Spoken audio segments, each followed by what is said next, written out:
Section 1. The Stewie Problem: Who Can Actually Hear Him? There is a question that has been gnawing at Family Guy fans since the 31st of January 1999, the very night the show first aired following Super Bowl 33. It sounds simple on the surface, the kind of thing you could write on a sticky note, but the deeper you pull at it, the stranger and more philosophically unsettling it becomes, until what started as a fairly basic continuity question opens into something that touches on consciousness, the nature of perception, the reliability of storytelling, and the way a show's internal logic can simultaneously mean everything and nothing, depending on how hard you choose to look. The question is this: who, in the fictional Rhode Island suburb at the heart of the show, can actually understand Stewie Griffin when he speaks? Because here is the thing that makes this so persistently strange. Stewie is not whispering, he is not mumbling into the carpet, he is not hiding in a corner speaking quietly to himself. He stands in the middle of the kitchen, the living room, a crowded supermarket checkout line, a hospital waiting room, a school gymnasium packed with parents, and he delivers these elaborate, fully formed speeches in a clear, polished, refined British accent that carries across any room. He talks about world domination with the vocabulary of a Shakespearean villain and the architectural detail of a military strategist. He references philosophers and historical figures and details of global intelligence operations and engineering specifications that no one-year-old has any business knowing, not even in the most expansive interpretation of the premise. He speaks in complete paragraphs with subordinate clauses, rhetorical flourishes, careful logical structures, and occasional Latin, and the people around him simply do not react. Peter walks past him mid-speech and changes the subject to something he saw on television last night. Lois smiles down at him like he said something adorable and unknowable, the way adults smile at babies making noises. Joe Swanson and Cleveland stand in the immediate vicinity during multiple episodes and carry on their own conversation as though nothing unusual is happening 6 inches from their feet. The outside world goes about its business as though this one-year-old baby is simply producing normal infant sounds rather than detailing his plans for the subjugation of humanity. And yet Brian will turn to him mid-sentence and respond directly, arguing the specific point, offering a counter-argument, reacting with the particular kind of irritated engagement that only happens when you have genuinely understood what someone said. Chris will occasionally answer him, casually, as though nothing about it is remarkable. Certain strangers in certain episodes will nod along or react in ways that clearly require comprehension of what Stewie actually said. Fellow babies, in almost every episode that puts Stewie around other infants, understand him with perfect ease, as though this is simply how babies communicate among themselves. So which is it? Can they hear him or can they not? Can they understand him or can they not? Is this a magical anomaly with consistent rules that the show is applying? Is it a production inconsistency that accumulated across decades of writing by different teams? Or is it something more interesting than either of those, something that points to a genuine mystery at the center of Family Guy's identity? Seth MacFarlane himself has given contradictory answers over the years. And here's the thing worth noting about those contradictions. They are not the kind that come from carelessness. They are the kind that come from genuinely wrestling with a question that does not have a clean answer, and that perhaps should not. MacFarlane told TVShowsOnDVD.com at one point that this was the single most asked question about the show. Not just a common question, the most common one. He said that at virtually every public appearance, someone brought it up. The answer he gave that time was that everyone in the Griffin household can hear and understand every word Stewie says without exception. The catch, he explained, is that because Stewie is a baby, nobody takes anything he says with any seriousness. They hear the words, they process them, their brain files the whole thing under the category of baby, whose communication is not worth engaging with at the level it is offered, and they move on without acknowledging what they heard. That is a genuinely elegant explanation, and it has a real-world parallel that anyone who has spent time around very young children will recognize. Think about how adults sometimes have entire conversations in the vicinity of small children, saying things they would never say in front of someone they considered a real audience, because the child has been mentally filed under not yet part of this conversation. Think about how easily humans tune out voices coming from sources they have decided are not worth listening to. The characters in the show have not developed some supernatural selective deafness. They have done something more ordinary and in some ways more disturbing. They have collectively decided, through the invisible social agreement by which people determine what is worth their attention, that whatever Stewie is saying does not require a response. The dismissal is not perceptual. It is a social choice, repeated in every room Stewie enters, by every person who has categorized him as baby and therefore placed him below the threshold of meaningful discourse. To hear something and choose not to engage with it is not the same as not hearing it. And the distinction matters enormously for how we understand every scene Stewie has ever appeared in. But then McFarlane gave a substantially different answer at San Diego Comic-Con in 2011, and the two positions simply do not reconcile with each other.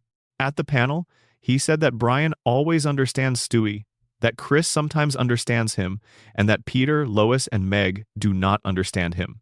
He followed this almost immediately by saying that these are not hard rules and that the writers will change them whenever a particular joke or storyline would work better with different parameters. So, the show's creator has given us two completely different frameworks for understanding the exact same character's relationship with language, neither of which is fully consistent with what appears on screen in every episode, and then disclose that neither one is truly binding on the creative team at any given moment. Executive producer Rich Apple offered a third version in 2015, and his specific phrasing is worth examining closely. He said that within the family, Brian and sometimes Chris always understand Stewie, but that for Peter and Lois and Peter's friends, it is important that they cannot. That word important is doing enormous load-bearing work in that sentence. It does not mean this is how the fictional rule works within the story. It means this is what the narrative requires. The incomprehension is a storytelling necessity rather than a consistent fictional law. Without it, Stewie's evil genius is just a toddler having a fairly lively conversation with his parents, which is funny in a completely different and considerably smaller way than the version where he delivers elaborate threats into essentially empty air.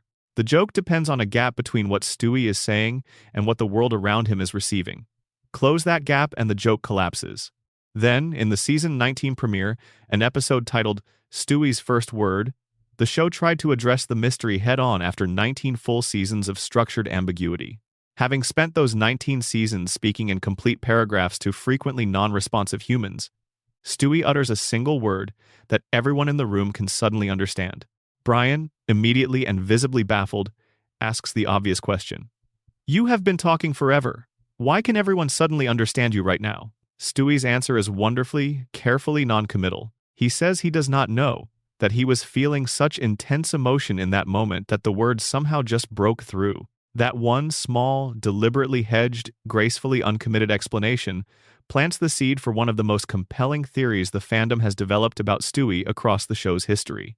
What if Stewie's speech is emotional in nature rather than purely vocal or acoustic? What if his voice exists on some frequency, a metaphorical one, if not a literal acoustic one, that most human minds are conditioned by social development and experience to filter out completely, and the rare moments when characters genuinely respond to him are moments when the emotional charge behind the words is strong enough to pierce through whatever mechanism normally blocks him?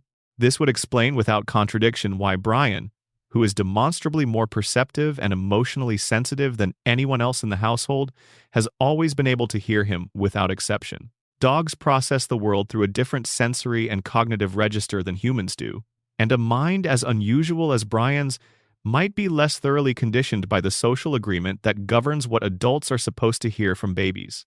The filtering mechanism that blocks Stewie from adults might simply not exist in Brian's cognitive architecture. It would also explain with equal elegance why Chris sometimes catches the signal.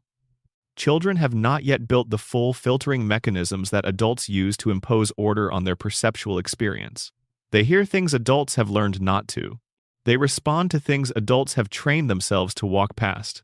A child who has not yet been fully socialized into the agreement that babies are not worth serious engagement would be more permeable to whatever Stewie is broadcasting. The signal gets through because the filter has not been fully installed yet.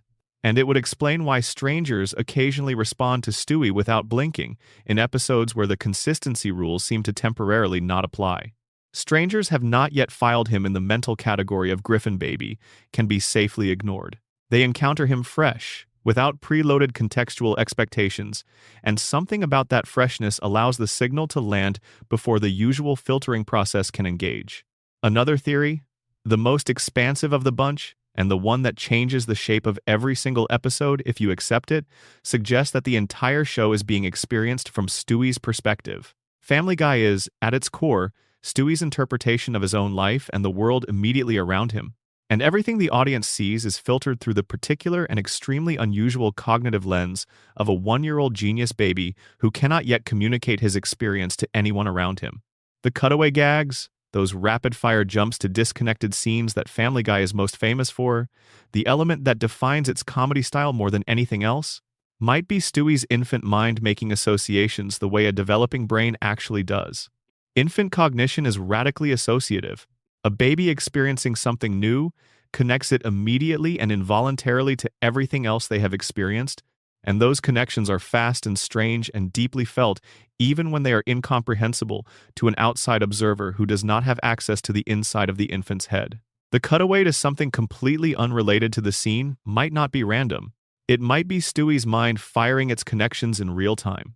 The fact that Peter seems cartoonishly, impossibly stupid in this reading is because, from a baby's limited and literal vantage point, a father who cannot understand him and who does not take his concerns seriously and who repeatedly causes chaos that disrupts the household would naturally seem absurd. The reason Lois functions as adversary in the early seasons is because, from Stewie's specific position in the world, she represents the most total form of external control he has ever experienced or is likely to experience. She decides when he eats, when he sleeps, when he goes outside, what he wears, what he does with his body. The infant experience of parental care, stripped of the adult retrospective understanding that this control is loving and protective, is simply the experience of having your entire existence managed by someone else's will. Of course, she feels like an antagonist. That is what total dependency on another person's choices feels like from inside the dependency. Under this reading, the inconsistency of who can hear Stewie is not a writing error that accumulated across hundreds of episodes and multiple writing teams. It is a symptom of the unreliable narrator at the center of it all. Some episodes are filtered more heavily through Stewie's perception and his particular distortions. Others are shown from a more neutral external angle. The show never fully commits to either version of its own reality, because the reality it is depicting is not a single consistent thing. It is one consciousness's experience of events, and consciousness is never fully consistent. Memory shifts. Perception shifts. The same event looks different on different days. The show's ambiguity is not a failure of craft. It is an honest rendering of what it is like to be inside a mind that has not yet developed the tools for sharing itself with the world. There is also a considerably darker interpretation that fans have circulated with some persistence, and that deserves careful examination. In this version, Stewie cannot speak at all.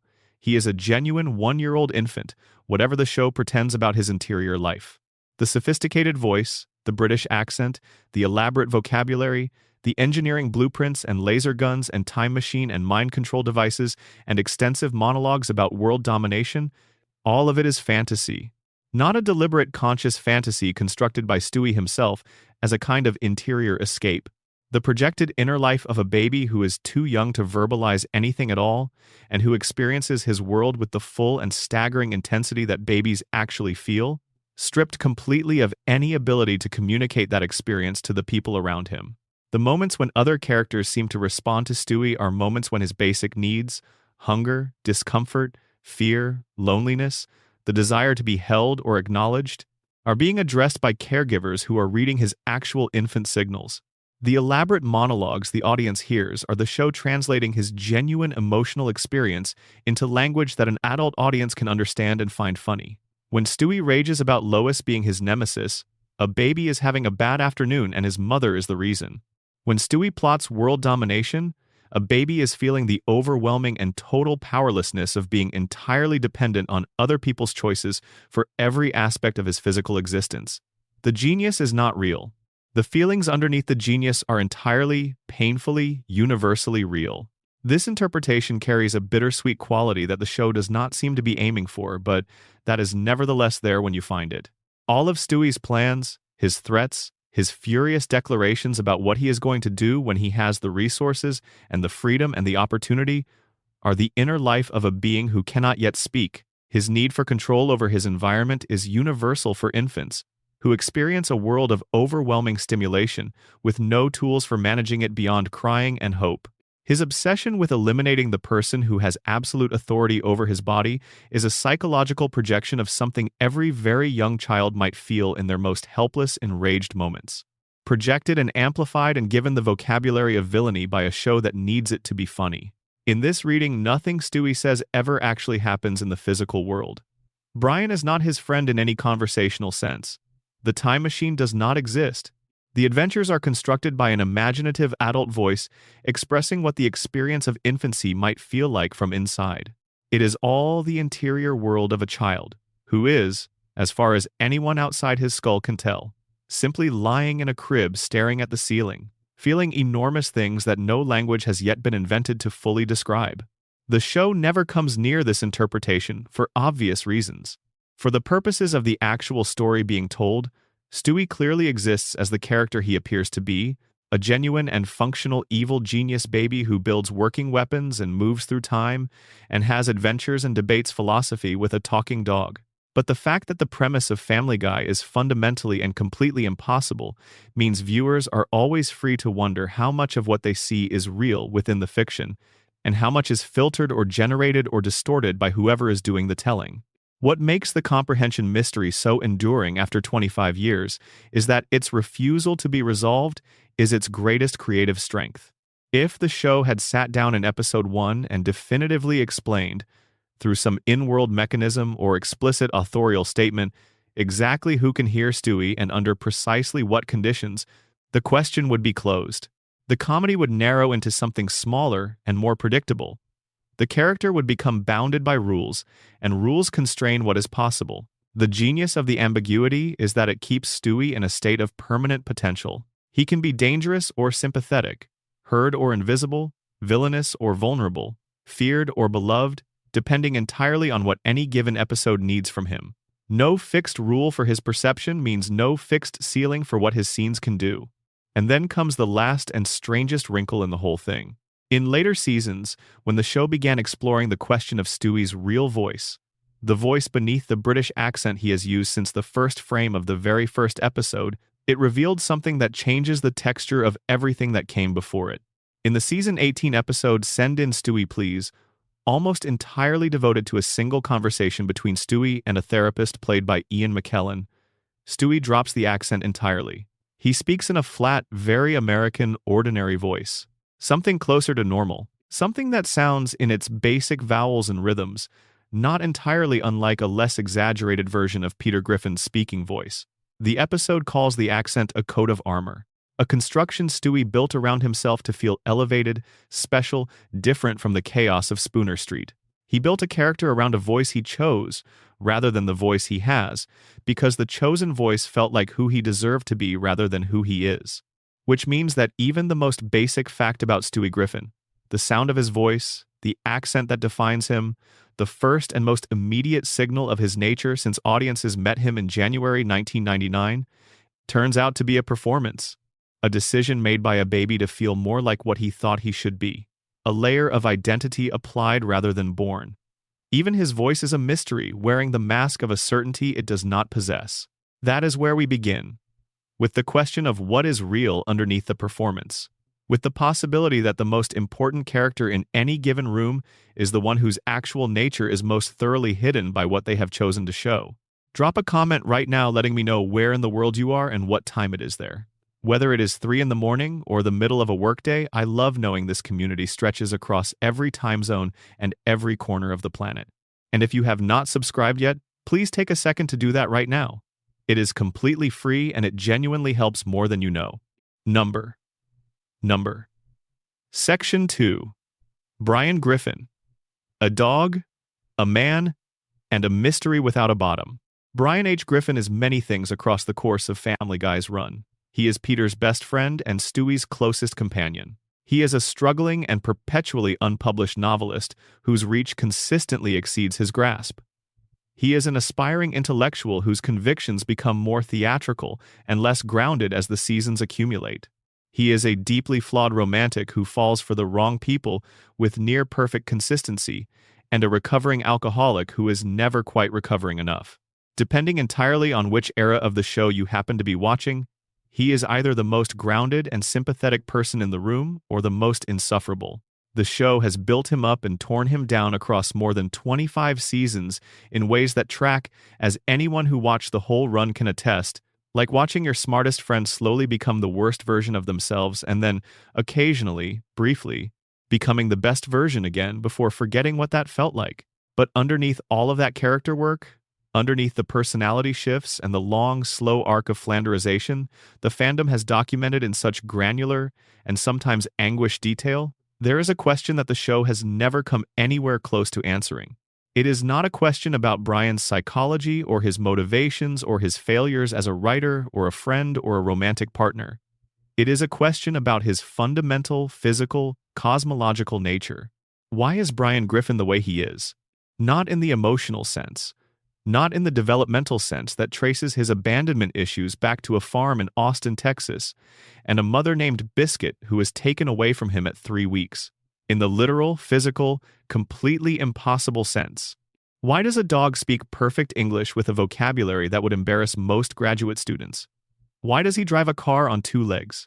Why does he have a valid driver's license, maintain a bank account, file federal income taxes, sign legally binding contracts, write and attempt to publish novels, attend jury duty, hold a social security number, and purchase his own groceries from a store where nobody at the checkout seems to find anything unusual about a white Labrador retriever placing items on the conveyor belt? Why does he drink martinis instead of water from a bowl on the floor? Why, when he was struck by a car and killed in season 12, did the show treat it as a human death, with human grief and human mourning, and a human-scale outpouring of fan reaction that trended nationally on social media for days? The in-universe explanation, to whatever partial degree the show provides one, is established across fragments scattered through multiple episodes across multiple seasons. Brian was born on a farm in Austin, Texas, in a litter of 5 puppies. His mother was named Biscuit. His father was a guard dog named Coco. When Brian was 3 weeks old, he was separated from his mother, taken away from her, an event that the show treats as having caused him deep and lasting psychological wounds. A founding trauma that played forward across his entire life as abandonment issues, an obsessive need for external validation, and a desperate attachment to people who seemed to truly and fully see him.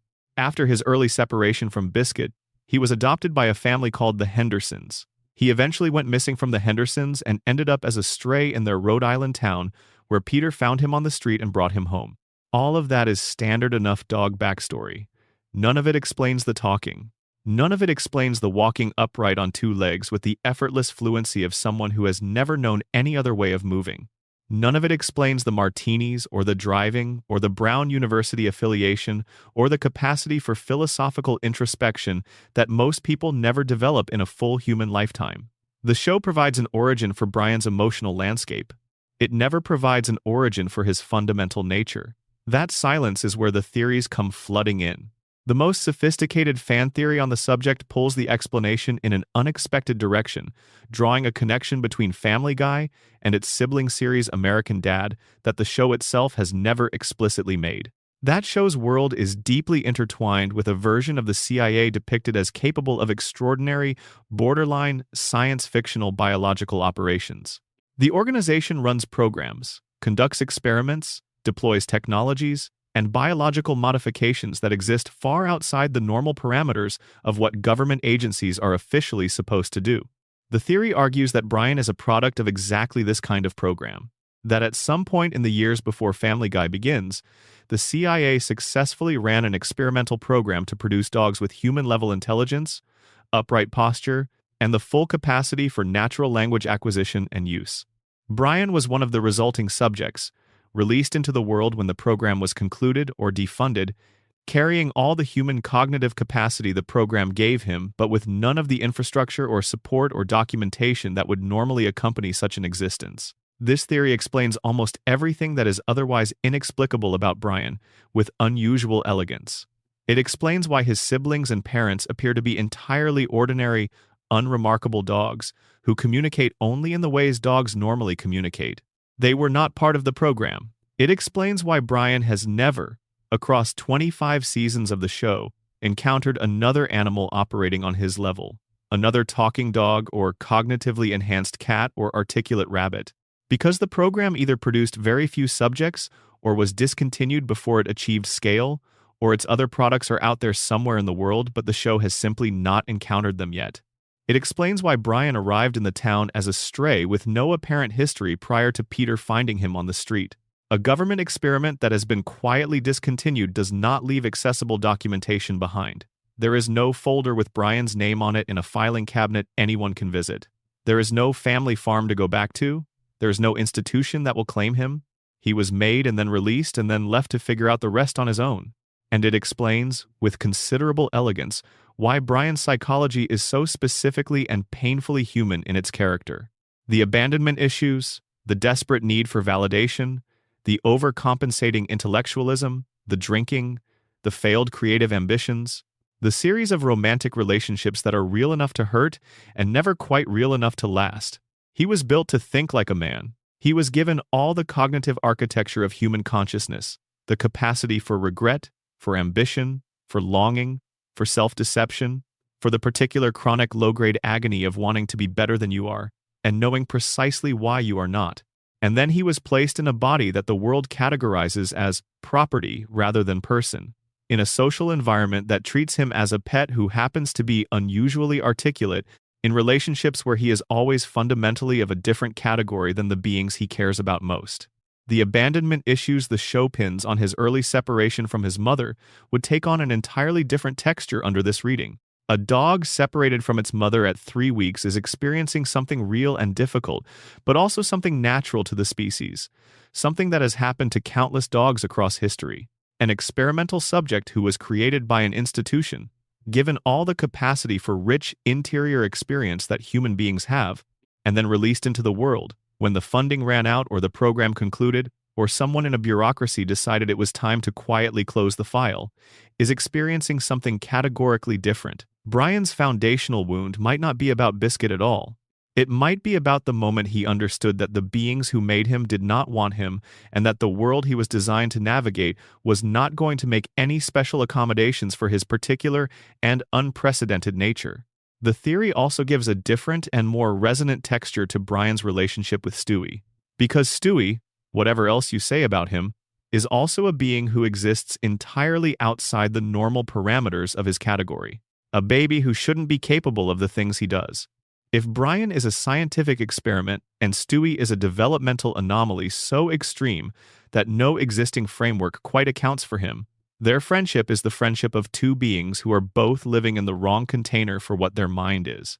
They find each other, the theory would argue, because they are the only ones in the immediate vicinity who can fully recognize what the other is. The isolation of being extraordinary without a category or a community who understands you is the thing they share most deeply, and it binds them more tightly than any ordinary friendship made on the basis of shared interests or convenient proximity ever could. There is also something worth examining closely in the specific inconsistencies that the show has created around Brian's origin story across its run, because those inconsistencies are stranger than they might first appear. At the beginning of the series, the established story was that Peter found Brian as a fully adult dog begging on the street. That is the canonical version of how Brian joined the Griffin family. A grown dog, already fully formed in personality and preferences and the quiet sadness that would define him, found at an intersection and brought home. But then, in later episodes, the family is shown watching home movies of Brian as a puppy, with Peter present in these videos as well. If Peter found Brian as an adult dog, there is no possible mechanism by which home movies of Brian's puppyhood that include Peter could exist, because Brian's puppyhood predated the relationship by however many years exist between puppyhood and adulthood in a Labrador Retriever. Then, in the episode Who's Brian Now?, Brian discovers an entirely separate family, the Hendersons, who have his microchip information and documented prior history with him, adding yet another incompatible account of how he became the dog he is and where he came from before Spooner Street. 3 different and contradictory versions of how Brian became part of the Griffin family exist across the canon, scattered through different seasons, treated by the show as though the previous versions simply do not exist. The most generous interpretation is that these are normal continuity errors for any long-running animated series where different writing teams across different years do not maintain perfect cross-episode consistency. But the more interesting interpretation is that Brian's past is genuinely fragmentary, that he himself does not fully know where he came from, and that each version of his origin reflects a different, incomplete account he has been told or has constructed to make sense of his situation. An experimental subject released into the world without explanation or documentation would have exactly this relationship with his own history. There is no family farm to visit. There is no real documentation to reference. There are fragments, and each fragment contradicts the others, and the truth is somewhere in the space between them, inaccessible and perhaps deliberately obscured. Brian's death and resurrection in Season 12 deserve careful, extended consideration, because the way the show handled those events reveals something important about what Brian means to the cosmological architecture of Family Guy.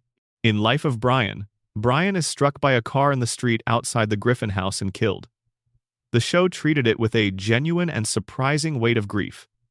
The family mourned in ways that felt real. Peter, in an uncharacteristic display of emotional depth, was visibly broken by it. Stewie was devastated with a specificity and depth that revealed how much of his emotional life was organized around Brian specifically. A replacement dog named Vinny was introduced, voiced by Tony Sirico, who brought his own warmth to the role. National headlines followed. The death trended on social media for days in the real world in ways that demonstrated the character had genuinely mattered to a very large number of people. 2 episodes later, in Christmas Guy, Stewie used his time travel device to go back to the day of the accident and prevent it. Brian was alive again. Vinny disappeared without comment. The timeline restored itself. Everything went back to exactly where it had been before, as though the death had never happened. The grief was undone. The replacement dog was erased. Nothing permanent had changed. The critical response was sharp and widespread.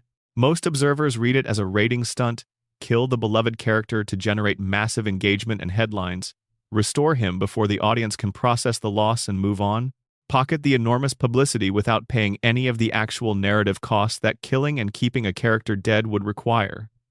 From a production standpoint, that reading is probably accurate and probably conscious.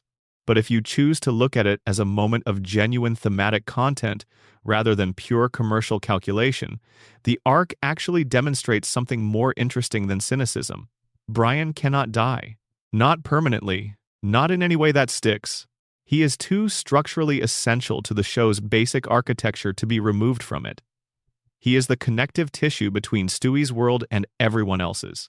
He is the calibration point against which every other character's intelligence is measured. He is the character who has to be there for the family to feel like a family rather than just a collection of disasters that happen to share an address. Take him out permanently, and the show collapses into something that cannot sustain itself. Which means that in the Family Guy universe, Brian Griffin's immortality is guaranteed by narrative necessity. Stewie's time machine exists specifically to save Brian whenever something threatens to take him away for good. The gun in the safety deposit box, revealed in the Season 8 episode Brian and Stewie, stays in its box. Whatever despair Brian has felt about his life, whatever darkest moments he has navigated in the space between episodes, has never quite tipped into something irrecoverable, because the story will not allow it. The lifespan question is one the show has never directly addressed, but that hovers over every Brian appearance once you become aware of it. A Labrador Retriever lives somewhere between 10 and 12 years under normal conditions. Brian has existed in the show's universe for a period that, even under the most compressed floating timeline reading, significantly exceeds that. Stewie once observed in one of the show's quieter and more unsettling moments that Brian's age translated to human years places him in his 70s or 80s for most of the show's run. The show played this for laughs quickly and moved on. But the underlying image remains. Brian Griffin is an old man in a house full of people who do not know it, spending whatever time he has left on mediocre wine and unfinished manuscripts and arguments he loses, surrounded by the chaotic love of a family that barely treats him like a person but that he has chosen, over and over, season after season, to stay with anyway.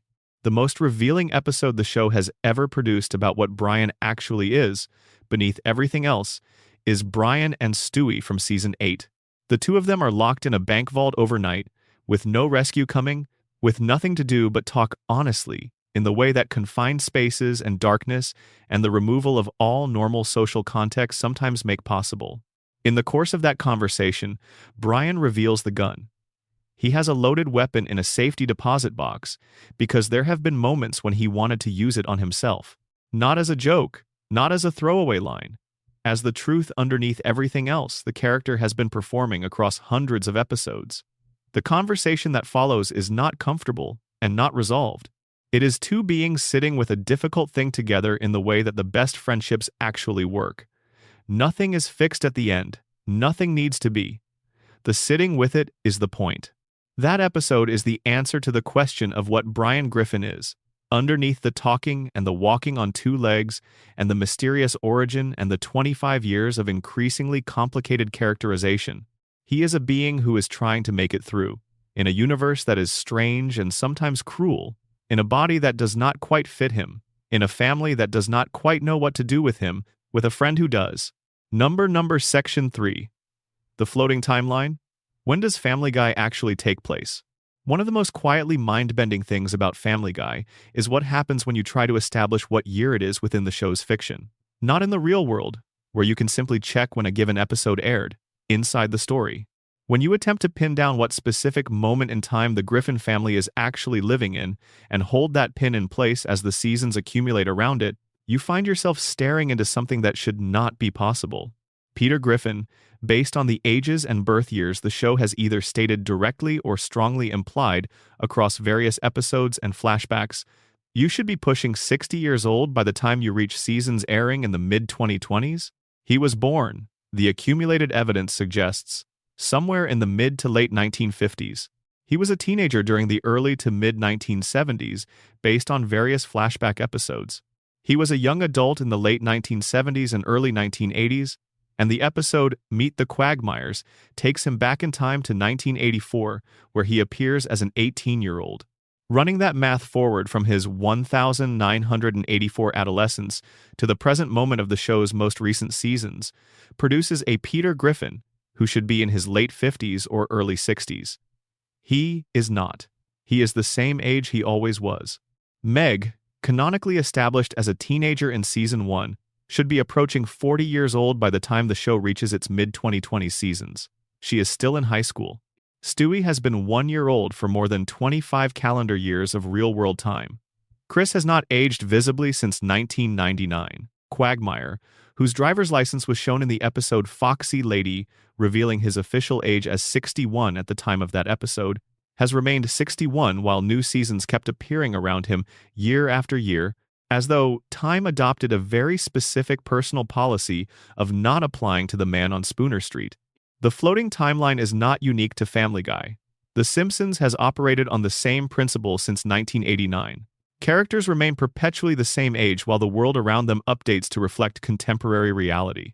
But Family Guy is perhaps the most openly contradictory of any long-running show in this tradition, because it does not simply ignore its own timeline. It sometimes actively engages with it, calling attention to specific dates and ages and historical events in ways that make the internal chronology more confusing rather than less, as though the show is occasionally aware of the impossibility of its own temporal situation and chooses to wave at it rather than resolve it. The question this raises is whether there is a coherent in-universe explanation for what is happening to the Griffins, or whether the floating timeline is simply a production reality that the show has chosen to be occasionally self-aware about without ever committing to actually resolving. The answer, when you start pulling on it, is more interesting than either option alone. The most straightforward supernatural explanation draws on the show's own established mythology. Family Guy's universe contains God, death, time machines, multiverse-hopping remote controls, reality-bending devices, supernatural interventions of various kinds, and various forms of magic that have been used as plot tools across hundreds of episodes. It is not a significant leap, within this universe, to imagine that some entity or force has placed the Griffin family in a condition of temporal suspension. They age, but at a rate so far below normal human aging that they appear, for all practical purposes, to be standing completely still. This could be a side effect of Stewie's repeated interventions in the timeline. Every time Stewie uses the time machine to prevent or correct something, the timeline has to smooth out the resulting paradox somehow. The mechanics of that correction process might, as a secondary effect, slow the normal forward motion of time for everyone in close proximity to the point of intervention. Because Stewie has been making corrections since at least as early as the Season 10 episode Back to the Pilot, when he and Brian traveled back to the very first episode, and possibly much earlier in ways the show has not depicted on screen, the accumulated effect of all those timeline patches might be precisely what has kept Spooner Street frozen at a particular moment. The Griffins are not victims of a deliberate spell cast by some named entity. They are what you might call collateral stability, beings whose forward temporal motion has been dampened by their proximity to repeated paradox, the way that objects near a gravitational anomaly experience time differently from objects at a comfortable distance. This theory also explains, with uncomfortable elegance, why Stewie himself has not aged. He is the epicenter of the temporal disruption. The machine is his. He is, in a very specific sense, the thing that is breaking time, which means he is also the thing most thoroughly and immediately affected by the breaking.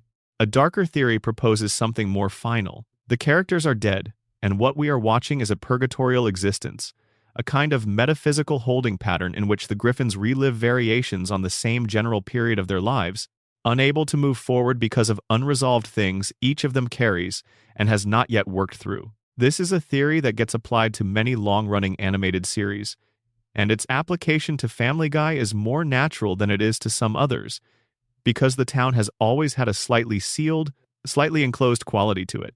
It is self-contained in a way that real towns are not. Characters come and go, but the essential rhythm of life on Spooner Street has a closed-loop quality that is difficult to explain through purely mundane storytelling choices. Under this reading, each Griffin is working through their specific unresolved business. Peter is working through his fundamental failure as a father and husband and his capacity for genuine, non-self-interested love. Lois is working through the tension between the carefully maintained image she presents to the world and the considerably messier and more complicated person she actually is underneath it. Brian is working through his fear of what he actually is versus what he wishes he could be, the gap between the intellectual he performs and the person he has so far managed to be. Stewie is working through whatever it is that a being born with extraordinary capacities and nowhere adequate to direct them is supposed to work through before they can move on. And Meg is simply suffering, which is what purgatory requires of the soul who needs to learn before anything else becomes possible for them. That suffering does not mean they are without worth. The purgatory reading explains the floating timeline cleanly and with internal consistency.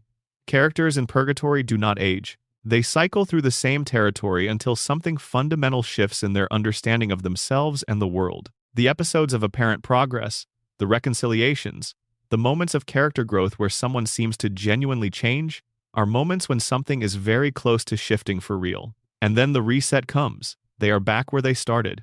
Because the shift has not fully happened, the lesson has not been fully learned. The unfinished business remains unfinished. The specific house address anomaly is worth examining in this context. In the very first episode of Family Guy, a piece of mail visible on screen addresses the Griffin household as 72 Spooner Street. Every subsequent episode across 25 years of production gives the address as 31 Spooner Street. This is almost certainly a production error from the pilot period, when the world of the show was still being established and certain details had not yet been locked in. But the discrepancy has fueled a persistent theory that what we are watching is not a single continuous universe, but something more like a composite, a show that has, through the course of its long production history, slipped subtly between very close alternate versions of itself, producing small but accumulating discontinuities that cannot all be explained by simple production oversight. The multiverse that Stewie and Brian have directly accessed on multiple occasions supports this reading with the show's own canonical logic. If infinite alternate universes exist in Family Guy's cosmology, as they demonstrably do based on the events of Road to the Multiverse and related episodes, some of those universes would be nearly identical to the main one, indistinguishable except for a different house number, or a slightly different version of a backstory, or a character behaving in a way that contradicts how they behaved in an earlier episode from what appears to be the same continuity. The show we are watching might be a composite of several very close parallel timelines, blended in ways that produce small but visible seams. The 72 versus 31 Spooner Street discrepancy is not a mistake that someone failed to catch before the episode aired. It is where two very similar universes overlap imperfectly, and the seam shows. Then there is the question of the Simpsons crossover. In The Simpsons Guy, The Griffins travel to Springfield and meet the Simpsons family for what is presented as a genuine first meeting between the two families. The episode treats it as an encounter between strangers, but the Griffins have already interacted with Simpsons characters in earlier episodes. Homer appeared during Peter's trial in Cool Hand Peter. The Simpsons has been parodied and referenced throughout Family Guy's run in ways that imply the characters know the show exists in their world. The crossover episode's complete amnesia about all of this prior interaction can be read as a continuity error, or it can be read as evidence that the Griffins who appear in The Simpsons Guy are not the same Griffins from the earlier episodes. They are a version, close enough to be functionally identical, different enough that the crossing of timelines produces the small discontinuity of a forgotten prior meeting. The most honest thing that can be said about Family Guy's timeline is that it operates on dream logic rather than historical logic. Things are consistent within a given episode and consistent enough across a given season to feel navigable and coherent.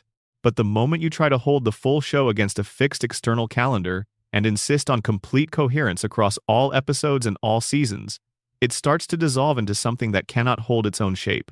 The Griffins live in a perpetual present tense, where every episode is now, where the past exists as a reservoir of jokes and character backstory, rather than as a fixed and verifiable historical record, and where the future has no coordinates at all, because the story has decided that arriving at the future is not the point of the exercise. Some stories are not located in time.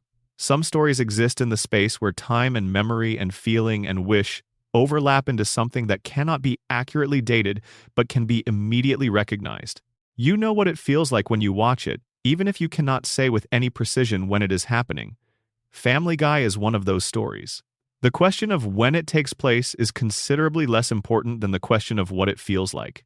And what it feels like is always right now, always urgent, always exactly the moment you are in when you sit down to watch it.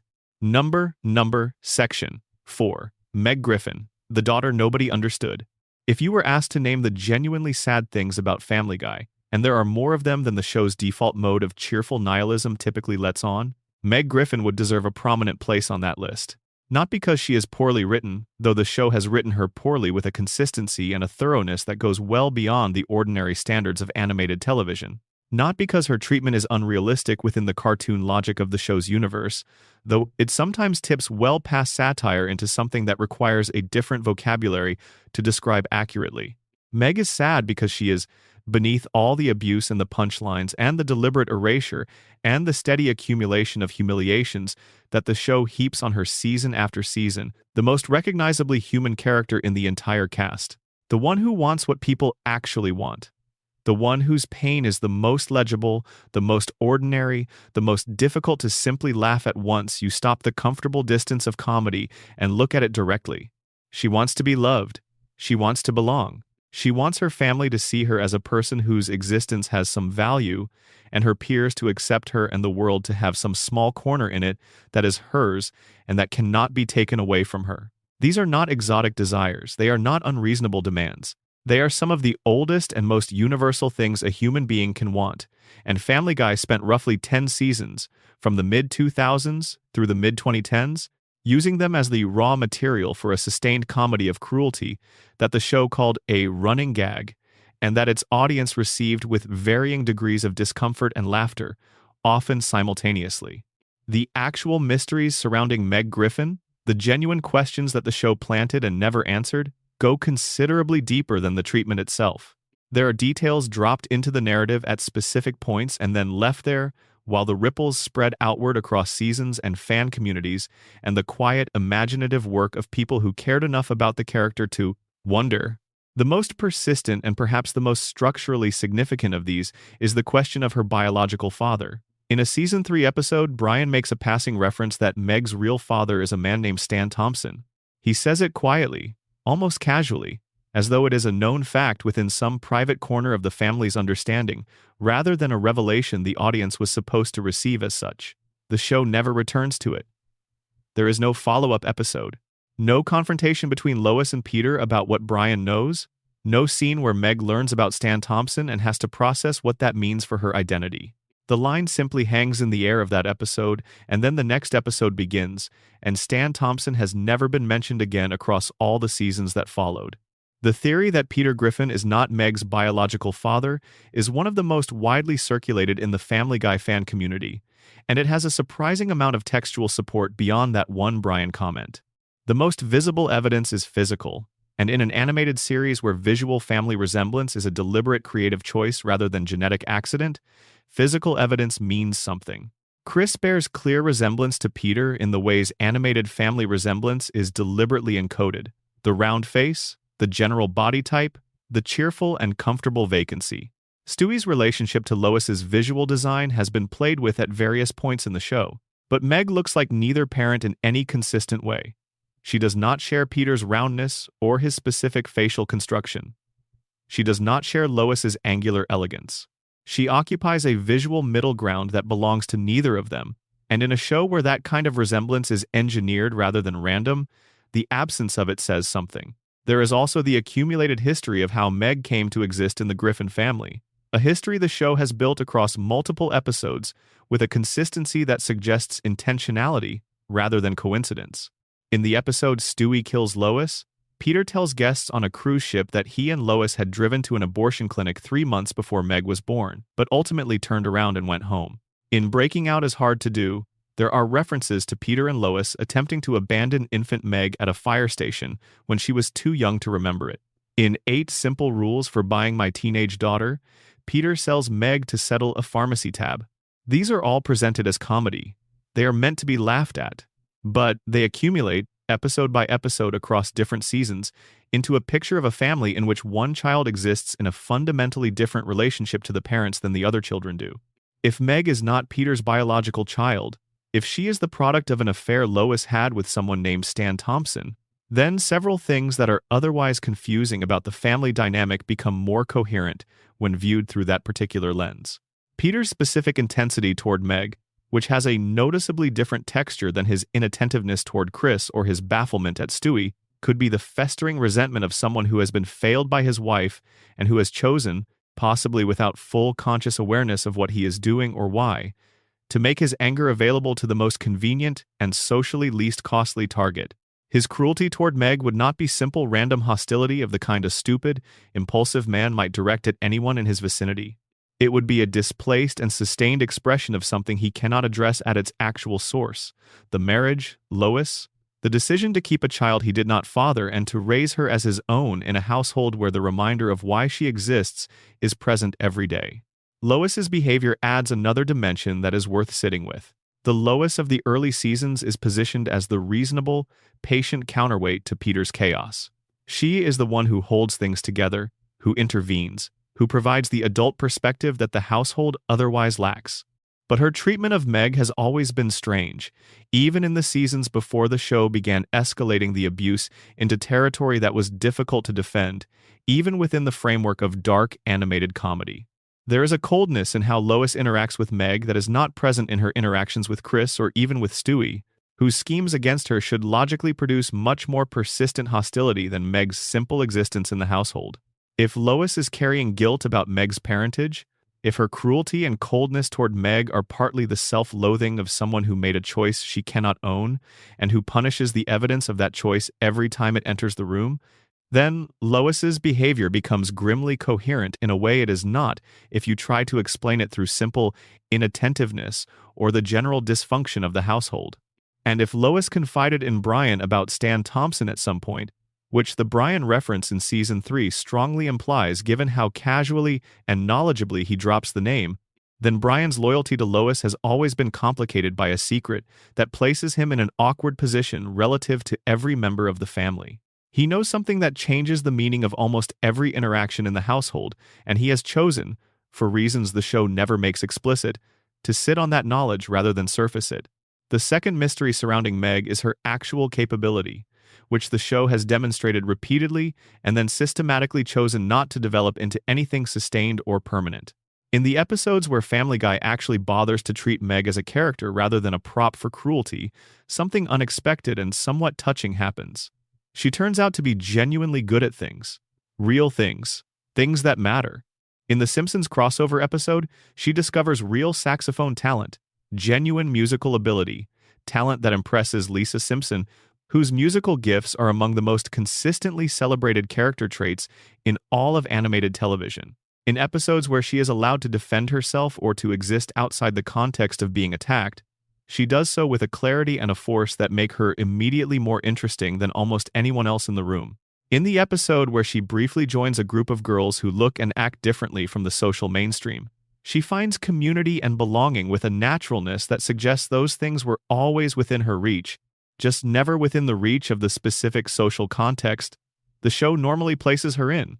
The theory that has accumulated around this pattern holds that Meg is, in some meaningful and under-acknowledged sense, the most functional person in the Griffin household. She has absorbed a level of sustained emotional damage that would have broken anyone else in the family, would have broken most people with a more ordinary level of self-possession, and has continued to get up every morning and go to school and try to connect with the world and to love her family despite everything that family does and has done. That is not weakness. That is something considerably harder than weakness. The episode Seahorse Seashell Party is the clearest articulation of this theory within the show's own canon, even though the show presents it as a moment of Meg's resignation rather than her power.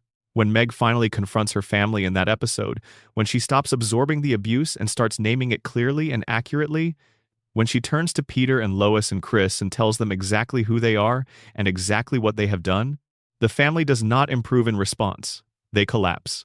Without Meg to redirect their accumulated frustration and dysfunction toward, the Griffins turn on each other with a ferocity that reveals how completely the family's internal stability depended on having someone to victimize. The episode concludes with Meg voluntarily resuming her role as the lightning rod.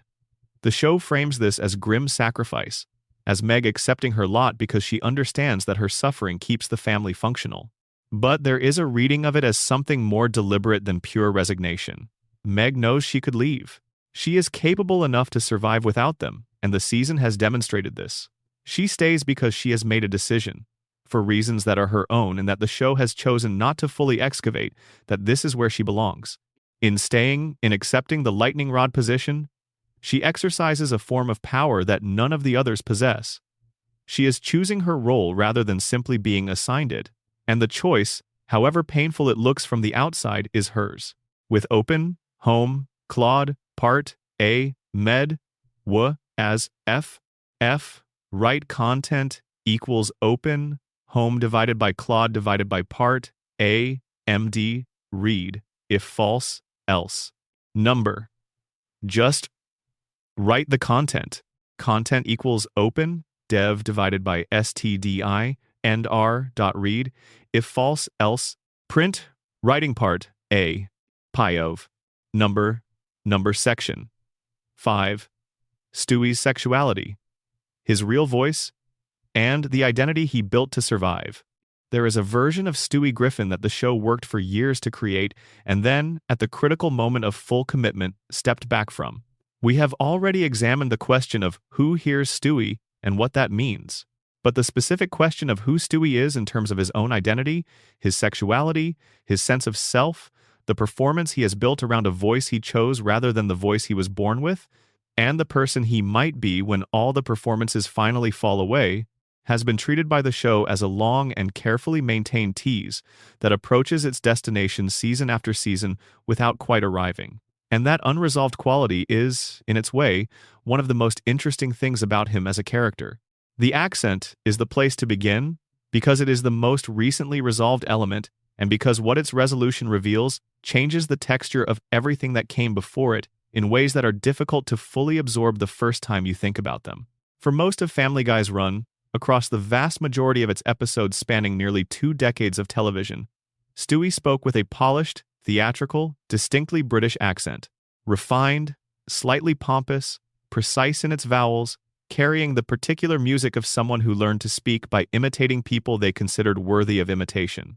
It was presented as simply a fact of the character. He sounds British. He was born in Rhode Island to American parents in an American household in an American town. Nobody finds this remarkable. The gap between what he sounds like and where he obviously comes from was itself a subtle joke that the show carried without ever explicitly flagging or acknowledging. Then, in the season 18 episode, Send In Stewie Please, which devoted almost its entire runtime to a single extended conversation between Stewie and a therapist played by Ian McKellen in what remains one of the most formally unusual pieces of television Family Guy has ever produced. Something changed that cannot be changed back. The episode is unlike almost anything else in the show's catalog. There are minimal cutaways. There is no broad physical comedy. There is no Peter subplot running in parallel. There is no outside world intruding. There are just two characters in a room talking honestly for the better part of 22 minutes, and what gets said in those 22 minutes rewrites the character retroactively across every episode that preceded it. In the course of that conversation, Stewie drops the accent. He speaks in a flat, very American, unremarkable voice. Not a cartoon character's voice. Not a child's specially exaggerated voice. Something closer to normal. Something that sounds, in its basic vowels and rhythms and the particular quality of its plainness, not entirely unlike a less exaggerated version of Peter Griffin's speaking voice run through a slightly different filter. The revelation lands with unusual force precisely because it is presented without fanfare.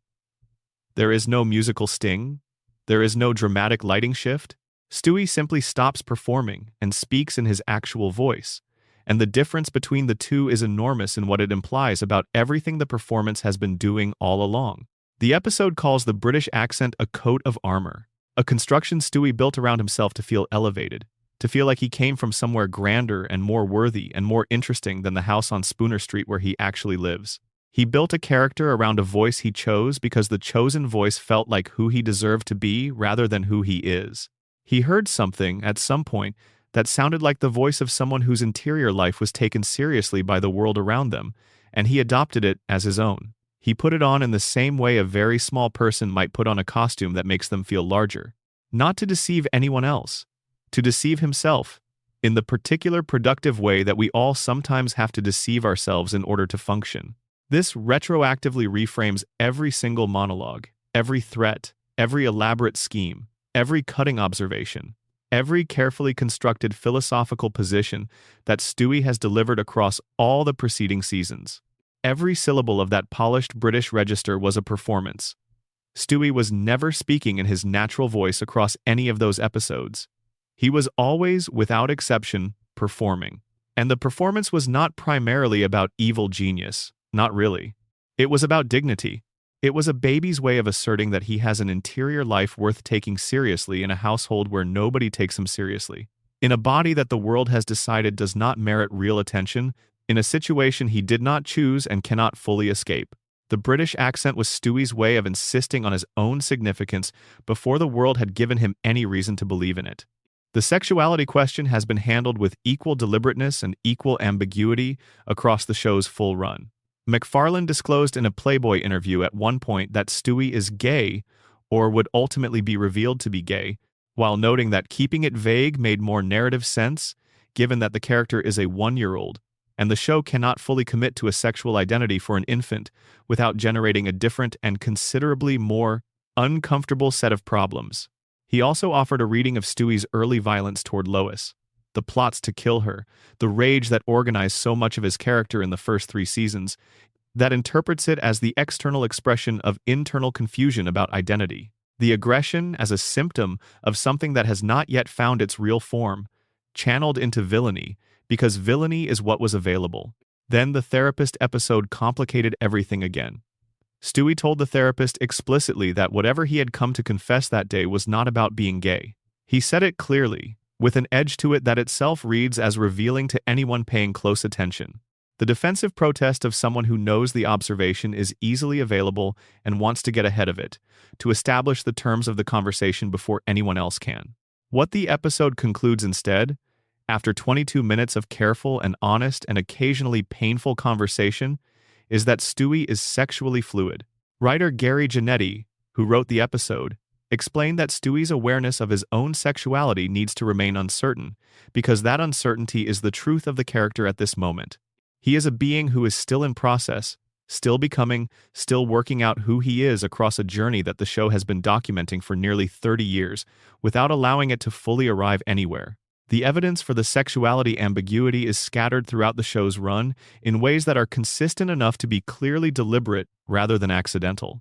Stewie has displayed attraction to other male characters in multiple episodes, sometimes overtly, and sometimes through the particular deflection of jokes that are technically jokes, but that are also clearly pointing at something real. He has also, in scattered episodes across different seasons, shown what looks like genuine romantic attraction to female characters, though these instances are rarer and sometimes less convincingly written. The show has, across 25 years, found a comfortable place in the ambiguity and has made that ambiguity a fundamental part of who Stewie is, rather than a problem to be resolved. The direct-to-DVD feature, Stewie Griffin: The Untold Story, offered one possible glimpse of what Stewie might eventually become, a future version of the character who had settled into a quiet, gently melancholy existence, no longer at war with his own nature or with the world around him, living a bookish and thoughtful life that retained his intelligence without retaining his violence. Many fans found this portrait disappointing because it felt like a diminishment of the character's force and originality. Others found it more moving than anything the show had done with him in years, precisely because it suggested that the fire eventually finds somewhere better to go. That the intensity of early Stewie does not have to simply be extinguished, but can be transformed into something livable and even graceful. The 2025 announcement of a Stewie spin-off series, confirmed for Fox's 2027 to 2028 season, adds a new and fascinating dimension to all of this unresolved material. The show will follow Stewie at a new preschool after an expulsion from his previous one, with time travel adventures as the central engine. What is most interesting about this development from a character perspective is what it structurally requires. For a spin-off built around Stewie without the regular Griffin household to anchor him, without Brian at his side in the specific way the main show positions them, without the chaos of Spooner Street as the water he swims in, the character has to be able to carry stories on his own terms. He has to be interesting enough, compelling enough, internally complex enough to sustain a full series without the support structures the main show has always provided. Who is that version of Stewie? It cannot be pure evil genius, because the show spent 15 seasons moving deliberately away from that characterization, and a full return would feel retrograde and dishonest to the character's accumulated history. It cannot be the vulnerable, emotionally searching companion he became in the middle seasons of Family Guy, because that version of Stewie derives almost all of his emotional texture from the specific relationship with Brian. The spin-off Stewie has to be a third thing, something that contains the energy of both previous versions without fully committing to either. Something that has processed the armor and the real voice and the fluid identity and the long history of becoming and arrived somewhere genuinely new. Whether that something can be found and sustained is one of the genuinely open questions in Family Guy's future. Section 6. Peter Griffin's hidden depths. Is he smarter than he appears? Peter Griffin has an official, documented IQ of approximately 70, established in the Season 4 episode Petarded, in which he takes the MacArthur Genius Grant test and scores so low that the results place him technically within the parameters of what the episode calls intellectual disability. This is presented as a punchline, executed with the show's characteristic comfort with transgressive comedy, and it became one of the most cited facts in any discussion of Peter Griffin's character. The official number, the canonical measure of the man at the center of Family Guy's universe. A number that arrived with the force of official determination, delivered in the context of a medical test administered by a professional, stamped with institutional authority. Except that IQ of 70 is almost certainly not the full picture, and the evidence the show provides, within that same episode and across dozens of other episodes across many seasons, suggests that whatever Peter is, he is not simply and completely what that test result appears to say. Start with what happens in Petarded itself, in the immediate aftermath of Peter receiving his results. The doctor presenting the results says his score places him just over the line of the relevant threshold for the designation in question. Peter immediately corrects him. "Don't you mean just under the line?" The doctor, visibly startled, agrees that yes, Peter is correct about the distinction. Consider what this exchange actually shows us. A person who has just been told he is technically cognitively disabled has caught a meaningful, specific, definitionally important error in a medical professional's explanation of technical terminology about his own cognitive status. He understood the framing of the threshold in terms of the measurement. He understood that being above a line that indicates cognitive limitation is categorically different from being below it. He parsed the language with the kind of precision the test's own result claims he should not be capable of. The doctor very nearly says something he catches himself before finishing, and what he almost says reveals that even he is startled to be corrected by the person he has just officially declared cognitively limited. The broader pattern across the show is that Peter is extraordinarily inconsistent in ways that go beyond the normal production variation you would expect from a long-running animated series, with many different writing teams across many years. There are episodes where Peter cannot perform basic reasoning tasks, cannot retain information for the duration of a single scene, cannot execute actions that any adult would find trivial. And then there are episodes where Peter demonstrates something that looks remarkably like strategic intelligence operating quietly beneath the chaos. He is an effective social manipulator in certain situations, reading what people want and providing or withholding it in ways that get him desired outcomes. He reads people with surprising accuracy when he actually wants something from them. He has survived an implausible number of dangerous, life-threatening situations through what the show presents as pure luck, but which, examined carefully, sometimes looks more like low cunning, operating below the threshold of what anyone around him is willing to take seriously. The fan theory that has accumulated around Peter's intelligence proposes something fairly radical. Peter is not intellectually limited, but he has spent so long performing intellectual limitation, consciously or not, that the performance has become essentially indistinguishable from the thing it imitates. The theory draws on the observation that in Peter's specific social world, being too smart would carry real and specific costs. In his friend group at the Drunken Clam, in his working-class neighborhood, in his marriage to a woman who is demonstrably his intellectual superior, performing smartness would create friction. It would attract expectations that he would then have to meet. It would invite accountability of a kind that performing incompetence specifically avoids. It would make Peter responsible for outcomes in a way that performing incompetence specifically prevents. Under this reading, the petarded IQ test result was not a revelation about Peter's actual cognitive capacity. It was permission, a document that officially licensed him to stop maintaining even the minimal performance of competence he had been putting forward up to that point, because the document now said he did not need to maintain it. Once the test existed in the world of the show, Peter could lean fully into the role the world had always been trying to assign him and see what advantages it offered.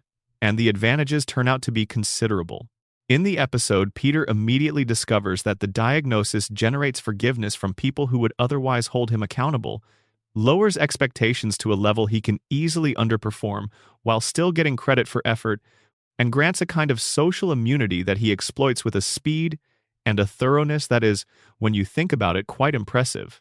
The speed with which he adapts to the new framework and begins working it suggests someone considerably faster on their feet than the diagnosis officially claims. The evidence for a more complex and capable Peter accumulates across the show's full run and requires patient attention to notice. He has demonstrated functional expertise in a surprising range of fields across different episodes. He was a convincing enough Renaissance fair performer to be taken seriously by the community there. He was competent enough as a brewery worker to be considered for promotion by his employer. He has successfully lobbied for actual policy changes in town on multiple occasions, navigating political situations with enough social intelligence to get the outcomes he wanted, even when those outcomes were absurd. He has shown detailed knowledge of specific films, specific historical events, specific niche subjects that require a retentive and engaged mind to hold.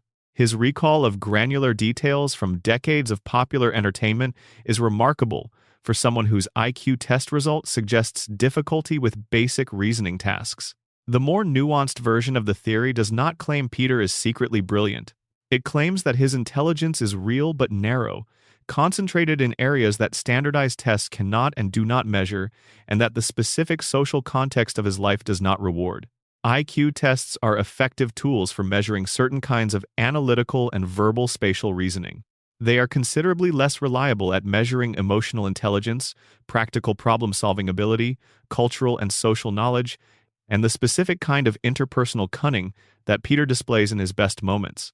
A person can score poorly on a standardized assessment and remain highly functional across the domains of life that actually require functioning because the test was measuring the wrong thing for that particular person's cognitive profile. Peter's genius, if it exists and is meaningful, is social and practical and intuitive. He understands how social dynamics work, even when his understanding produces catastrophically wrong decisions because he applies it toward goals that are fundamentally misguided.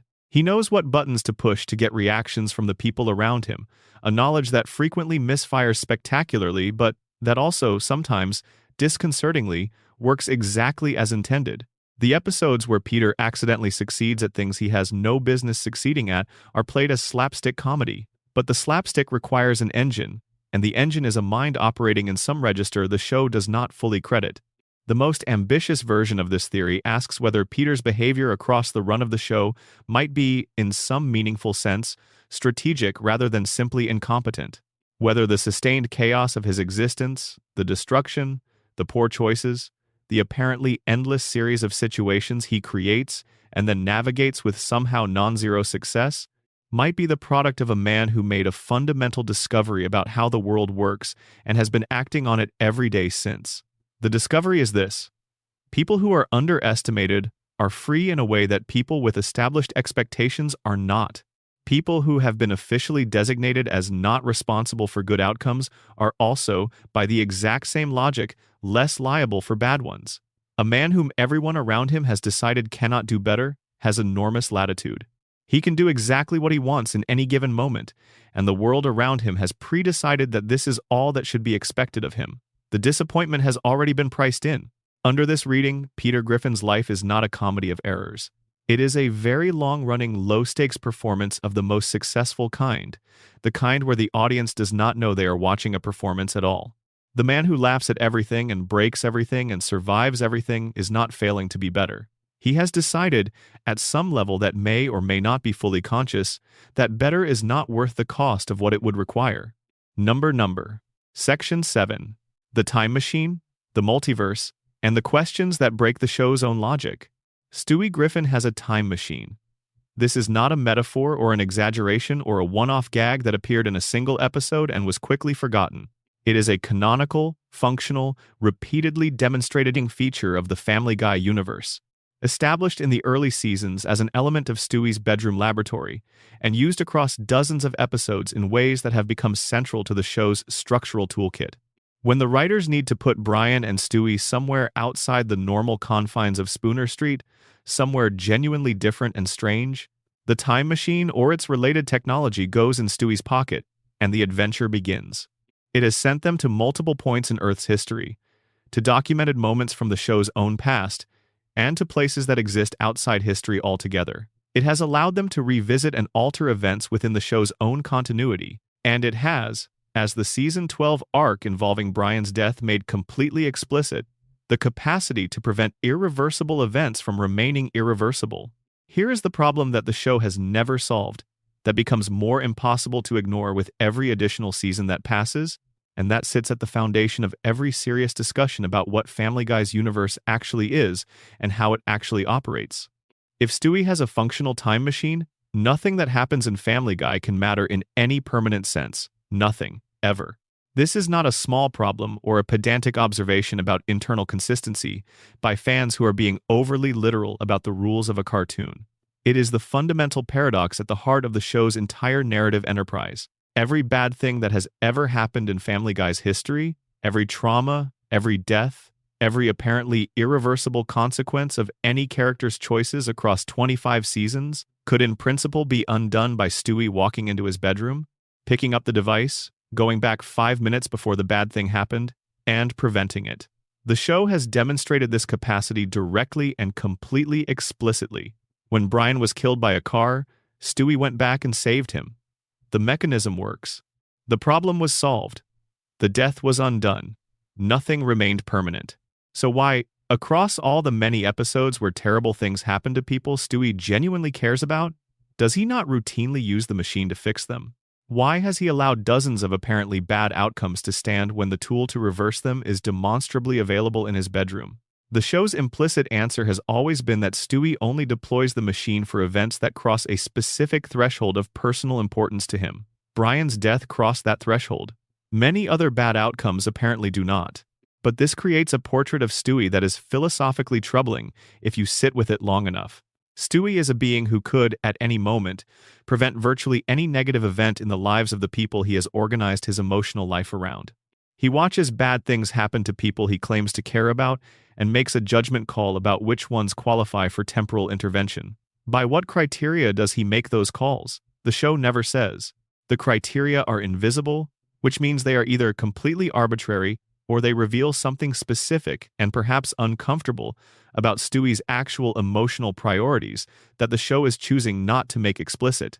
One theory extends this observation into territory the show clearly never intended, but that is difficult to dismiss once you have seen it. What if Stewie has been using the time machine far more frequently than the show depicts on screen? What if the versions of events we see in any given episode are already the corrected versions, already the product of Stewie's temporal intervention, already the least catastrophic outcome he was able to reach from the starting point of whatever was about to happen? Under this reading, the Family Guy universe we watch every week is not the original timeline. It is the product of an accumulated series of alterations Stewie has been making, quietly and continuously, for the entire run of the show. The episodes that seem to play out as normal family chaos are already the result of his editing. The original versions, the timelines where nobody stepped in and made corrections, were worse. Sometimes much worse. This is a genuinely disturbing thought if you follow it to its conclusion. The chaos we observe on Spooner Street, the dysfunction that forms the basic texture of the show's reality, is actually the best available version of events. The version Stewie could reach through his interventions. The version that, after all his corrections and adjustments, represents the least bad trajectory for the people he cares about. The Griffins' lives, as bad as they often appear, could be significantly worse and are only as functional as they are because a baby with a time machine has been making small adjustments to history for 25 years without anyone knowing it. The Back to the Pilot episode makes the paradox structural rather than merely theoretical. In that episode, Stewie and Brian travel back to the very first episode of Family Guy and end up interacting with the 1,999 versions of themselves. The ripple effects of their presence alter at least one verifiable detail of the original episode, the timing of the Kool-Aid Man's courtroom entrance, which is delayed because Stewie distracts the future Kool-Aid Man at the crucial moment. A causal loop is established in which events from the series' opening episode are partly caused by an intervention from a Season 10 episode. The first episode of Family Guy has already been retroactively altered by a time travel event from a later season. The original timeline, the unedited version of how Family Guy began, does not exist.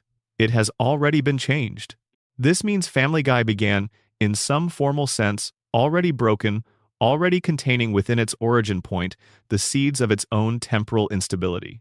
There is no canonical first moment, no unaltered starting state, no pure original version of how everything began. The timeline was compromised before most of the audience had even tuned in.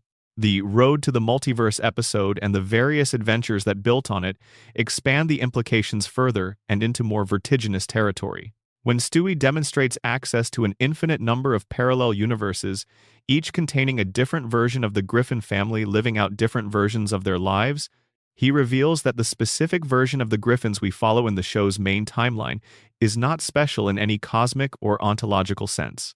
There is no reason of principle why the main Family Guy universe is the real one or the canonical one. It is just one configuration among infinite possibilities, one draw from a deck of infinite cards.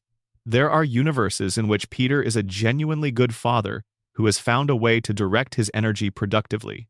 There are universes in which Meg is loved and celebrated and has found a community that recognizes her. There are universes in which Brian finished his novel, and the novel was good.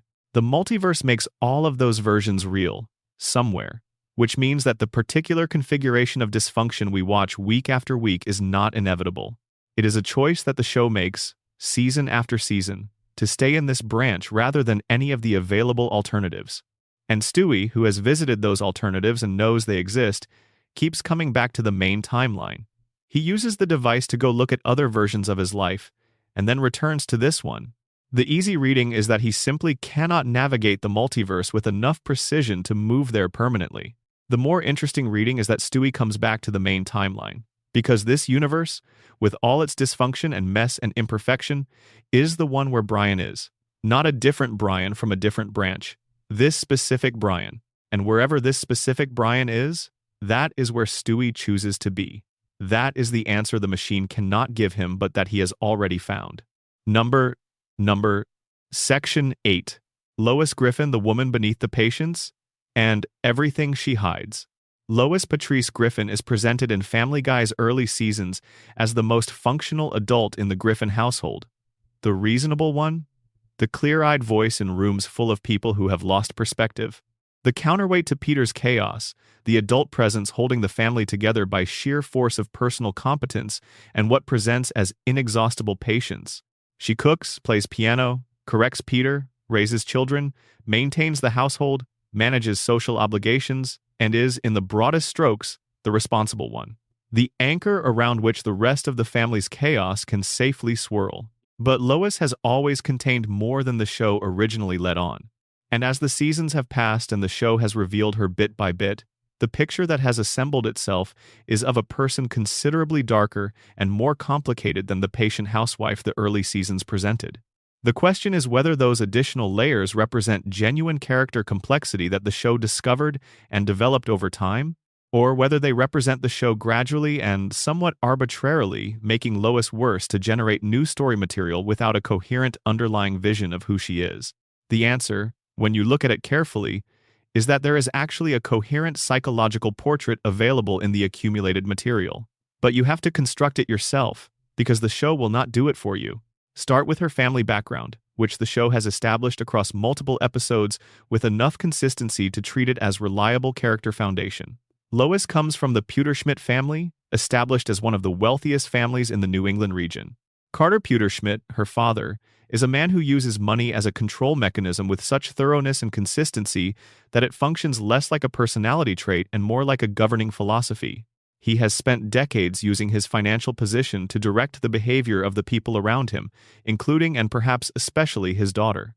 Barbara, her mother, is the kind of genteel that very old money produces in certain women under certain conditions. Pleasant on the surface, ruthless underneath, perfectly groomed in the social performance of warmth without the underlying emotional reality it performs. Trained from her own earliest years in the specific discipline of appearing to be less formidable than you actually are. Growing up in that environment, Lois would have been immersed from infancy in a world where appearances are maintained at all costs, where emotional truth is suppressed in service of social functioning, where the people around you are evaluated primarily in terms of what they offer and what they threaten, and where strength is demonstrated through control rather than through openness. The Pewterschmidt household, as the show has depicted it, is not a place where people talk about what they are actually feeling. It is a place where people perform the appropriate emotion for the social moment and save the real ones for private. The central mystery of Lois Griffin, given that context and the woman it would produce, is why she chose Peter. This has been addressed in various ways across the show's run. Flashbacks showing how they met, episodes examining the early dynamic of their relationship, comedy bits exploring what Lois was like before Peter arrived in her life. The explanation that emerges from these fragments, taken together, is that Lois found Peter's unsophisticated, working-class authenticity genuinely liberating. He was the antidote to the stifling environment she had grown up in. He was chaotic in the specific ways that her previous world of careful management and controlled presentation had left absolutely no room for. And she fell in love with him for it, genuinely and completely, in the way that young people sometimes fall in love with the thing that represents everything they were told they couldn't have. But that explanation accounts for why Lois fell in love with Peter at 22. It does not account for why she has stayed with him across 25 years of events that would have ended most marriages approximately 6 times before the show's first season finished airing. The more interesting account of why she stays is not love alone, though love is probably part of it. It is the specific dynamic of control that the marriage creates, which is one Lois was raised to understand and value. In a relationship with a man like Peter, Lois is always the competent one. She cannot control Carter Pewterschmidt, who has spent decades controlling her. She cannot control the social world she was raised in, with its rules she did not make and its judgments she could never quite satisfy. She cannot control the fundamental fact of having come from wealth and then choosing a life that the people who raised her regard as a social demotion, a choice whose implications for her own self-image she has never fully processed. But she can control Peter. She can manage him. She can navigate the household around his chaos in the way that a skilled practitioner navigates a complicated environment, always slightly ahead of the next catastrophe, always with something available when the situation demands a response. Her usefulness in the marriage is total, and usefulness is precisely the thing her Pewterschmidt upbringing taught her to value about herself above almost anything else. The revelations of Lois's past behavior that the show has accumulated across its run are not, under this reading, contradictions of the competent woman character the early seasons established. They are the seams showing, the places where the performance of competence breaks down because the underlying tension of maintaining it is too high and has been too high for too long.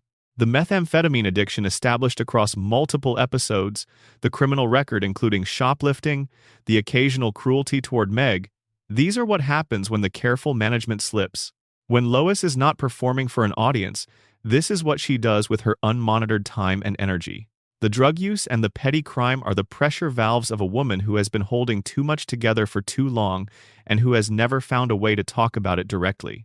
The theory about Lois's relationship to Meg's biological father adds a specific gravity to the coldness Lois directs at her oldest daughter across so many seasons. If Meg is the product of a prior relationship or affair that Lois has never fully processed or acknowledged, then Meg's presence in the household is a daily reminder of a choice that Lois cannot own and cannot undo and cannot discuss with anyone except perhaps Brian, who she has confided in about enough that his Season 3 reference to Stan Thompson suggests he knows things about the family that nobody else does. The easiest way to manage that reminder is not to see it clearly.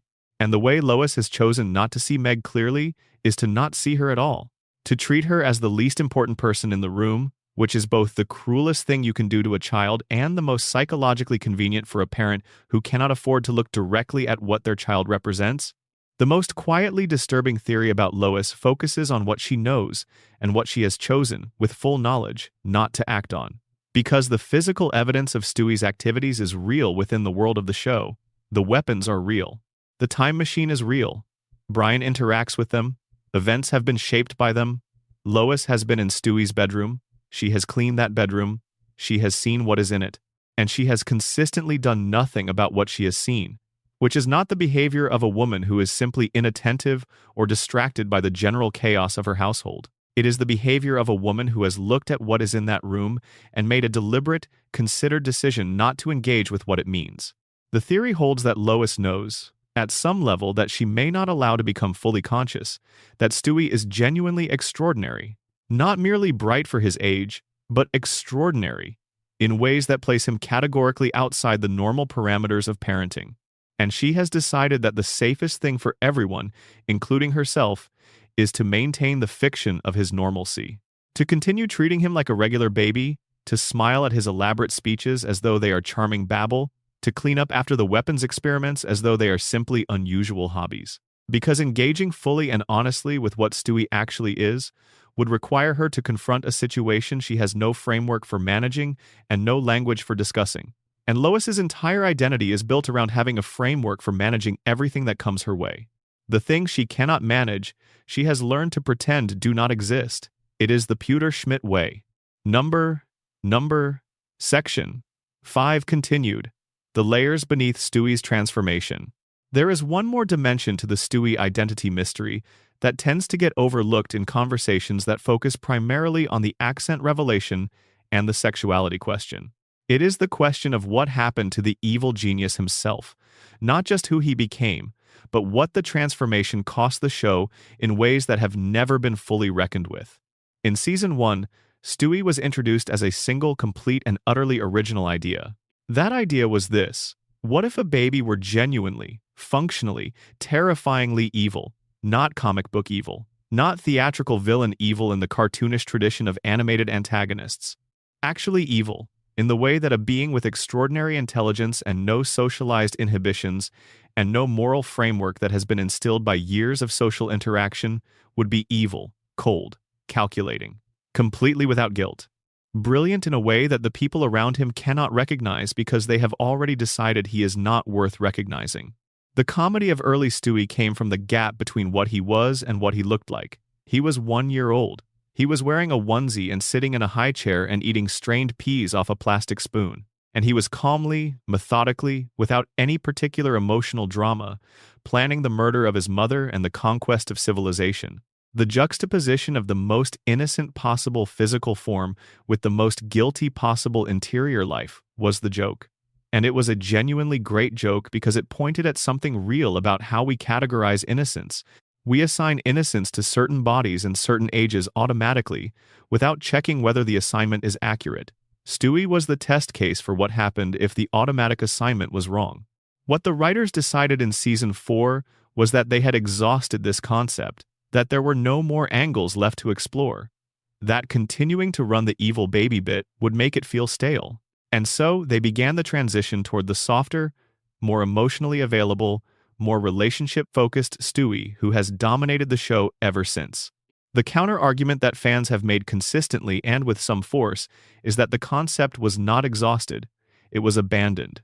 The evil baby who builds laser guns in his crib was not a joke with one punchline that had been delivered. It was a concept with infinite potential directions.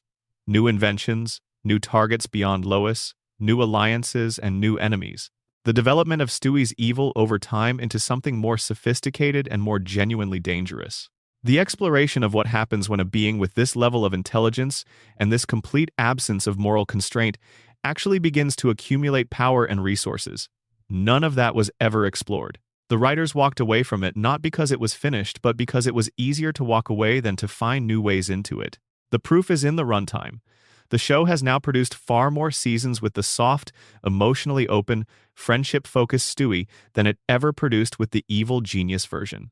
If the evil baby joke had genuinely run its course and been exhausted, the replacement version should have demonstrated its superiority by sustaining the show as well or better than the original.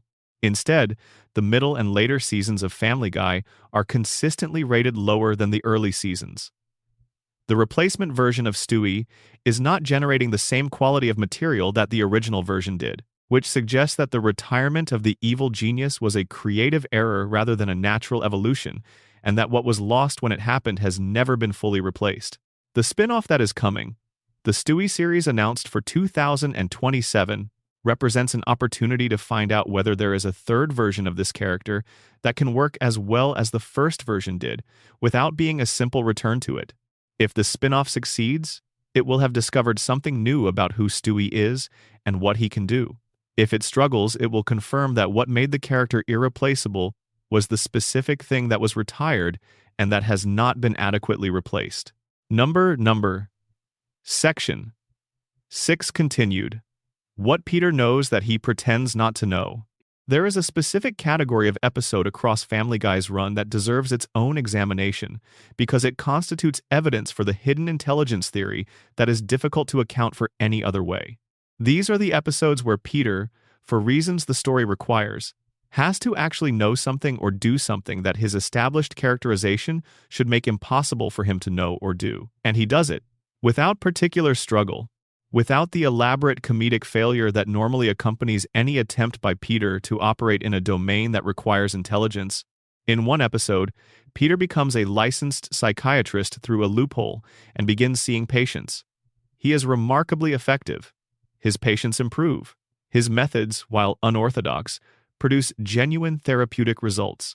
The episode plays this for comedy, but the underlying reality the comedy requires is that Peter is able to listen to people, identify their core problems, and provide responses that help them. These are not low-level cognitive tasks. Therapeutic effectiveness requires empathy, pattern recognition, the ability to hold multiple pieces of information in mind simultaneously and connect them, and the communication skill to deliver insight in ways that land constructively. Peter does all of this in the episode, and then the episode ends and he goes back to being Peter. In another episode, Peter writes a newspaper column that gains significant readership and critical attention. The writing in the episode is good. It is not accidentally good. It has a voice and a perspective and specific observations that are sharp and resonant. Peter writes it. Peter, who cannot graduate from basic reasoning tests. Peter, who the show has established cannot retain information for the duration of a scene. Peter, who has an IQ of 70. Peter writes a newspaper column that people want to read, and then the episode ends and he goes back to being Peter. The floating competence across different episodes, The way Peter can suddenly operate at a level that his established characterization should make impossible when the story needs him to, is one of the show's most persistent and most interesting background patterns. It is usually read as inconsistent writing, the inevitable result of dozens of different writers over decades not maintaining perfect continuity of character. But there is another reading available. What if Peter's competence is not random? What if it emerges in specific circumstances that have a coherent logic to them? Looking across the episodes where Peter is most unexpectedly competent, a pattern does begin to emerge. He tends to be most capable when the domain in question involves social reading, when it requires understanding what people around him need or want rather than abstract reasoning. He tends to be most capable when the stakes are personal rather than institutional, when the outcome matters to someone he cares about rather than to a system or an external authority. And he tends to be most capable when nobody around him is expecting it, when the usual expectation management that everyone else applies to Peter is not operating because the situation has moved too fast for it to kick in. This is a specific cognitive profile. It is not what an IQ of 70 produces. It is what a person with high emotional and social intelligence, but poor performance on standardized analytical measures produces. A person who processes the world through relationship and feeling rather than through abstraction and rule following.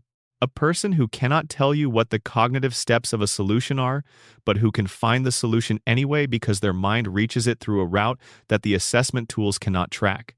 Peter Griffin may be the most thoroughly misunderstood character in the history of animated television. Not because the people writing him have not paid attention, because the people around him in the story have decided in advance what he is, and the decision is self-fulfilling in ways that prevent anyone from seeing what is actually there. Section 7 continued, the paradox of intervention and what it reveals about Stewie. There is a version of the time machine paradox that goes deeper than the simple observation that Stewie could prevent anything and chooses not to. It is the version that asks what the pattern of Stewie's interventions reveals about what he actually values. Stewie intervened to save Brian. He has intervened to prevent various disasters across the course of the show's timeline-adjacent episodes.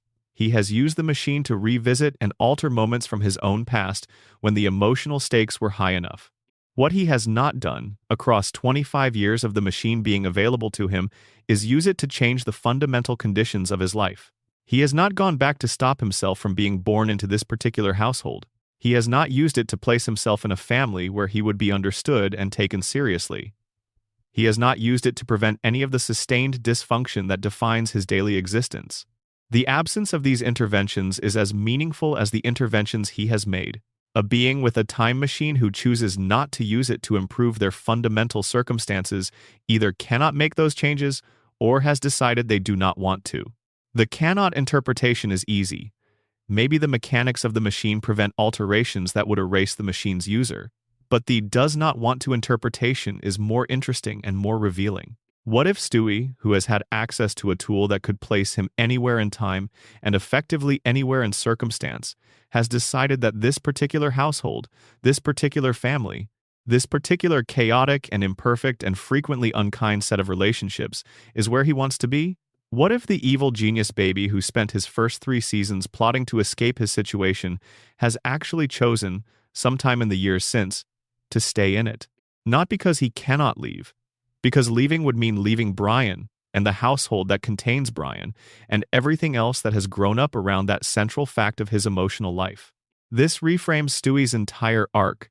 The transition from evil genius to emotional companion is not a dilution of the character or a creative retreat from what made him interesting. It is, in this reading, the story of a being who spent his earliest years at war with his own circumstances, and who gradually, across many seasons, came to accept those circumstances not as a prison, but as a home. Not because the circumstances improved, because Stewie did. Section 9. God, Death, and the Strange Cosmological Rules of This Universe. Family Guy has assembled, over its 25-plus-year run, a surprisingly coherent cosmological framework for its fictional world. God exists in this universe and has been confirmed by direct character interaction. Death exists as a character who can be tripped over and invited to stay for dinner while he heals a sprained ankle. Heaven is real and has been visited by living characters through various supernatural mechanisms. Hell has also been visited. The devil has made appearances. Angels function in the background of certain episodes. Jesus shows up occasionally in human form and navigates the world with the specific awkwardness of someone who is trying to pass as normal and not quite managing it. And all of these entities, across hundreds of episodes spanning decades, interact with the show's world in ways that gradually build a picture of how the metaphysical machinery of this particular fictional universe actually operates. The picture that emerges is stranger than you might expect, and stranger in ways that the show clearly intends rather than stumbles into accidentally. God in Family Guy is, at his most flattering portrayal, a deeply imperfect being who happens to have created the universe but who relates to his creation with the casual, slightly guilty indifference of someone who made something by accident and has been half-heartedly managing the consequences ever since. He is not malevolent. He is not actively cruel, most of the time. He is something that might be more troubling than either of those things. Largely disengaged, easily distracted, more interested in his own immediate comfort and entertainment than in the well-being of the cosmos he nominally administers. The origin story the show provides for creation is one of its most audacious and, in context, most genuinely theologically interesting moments. In the episode Untitled Griffin Family History, the show reveals its in-universe account of how the universe began. The account is this: God was arm wrestling a college roommate named Chugs and losing badly. In the physical strain of the contest, with his concentration broken by the exertion and the frustration of impending defeat, he experienced flatulence. Someone in the vicinity had a lighter. The combination of ignited gas and sufficient pressure produced an explosion that became the Big Bang. The universe as we know it, with all its stars and galaxies and civilizations and all the people who have ever lived and died within it, was created by accident, as an unintended byproduct of a lost arm wrestling match and a biological function. The show presents this as a throwaway joke, but it establishes something that functions as the genuine cosmological foundation of everything that follows in the show's mythology. The universe was not created with intention or purpose. It was not the product of divine design or sovereign will, or the meditated choice of a perfect being contemplating what to bring into existence. Whatever order or meaning or beauty exists in this universe was not built into it from the beginning. It emerged improbably from an event that nobody intended, that had no purpose, that was the result of gas meeting fire at an unfortunate moment during a college dormitory athletic competition. The God who made this universe has no particular plan for it, because the plan did not exist at the moment of creation. There was no moment of creation in the intentional sense. There was just an accident, and then there was everything. This matters enormously for everything else in the show's cosmological framework. Because if the universe was created accidentally, then its creator's subsequent involvement in its affairs is not guided by moral vision or loving intention or any kind of ethical framework at all. It is guided by whatever he happens to be interested in at any given moment, which is often not very much and is rarely the well-being of the beings living in the universe he created by accident.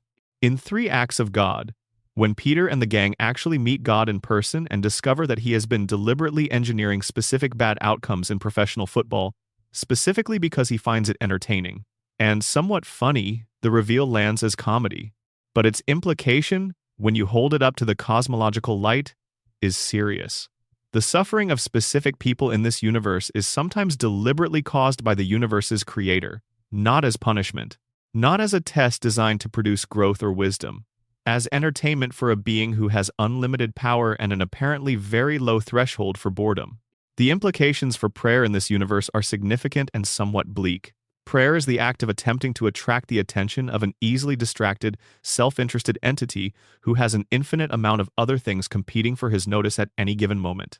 Sometimes it works, not because your need is especially worthy or because you have met any particular moral standard, but because God happened to be looking in your direction when the signal arrived and found your situation interesting enough to engage with.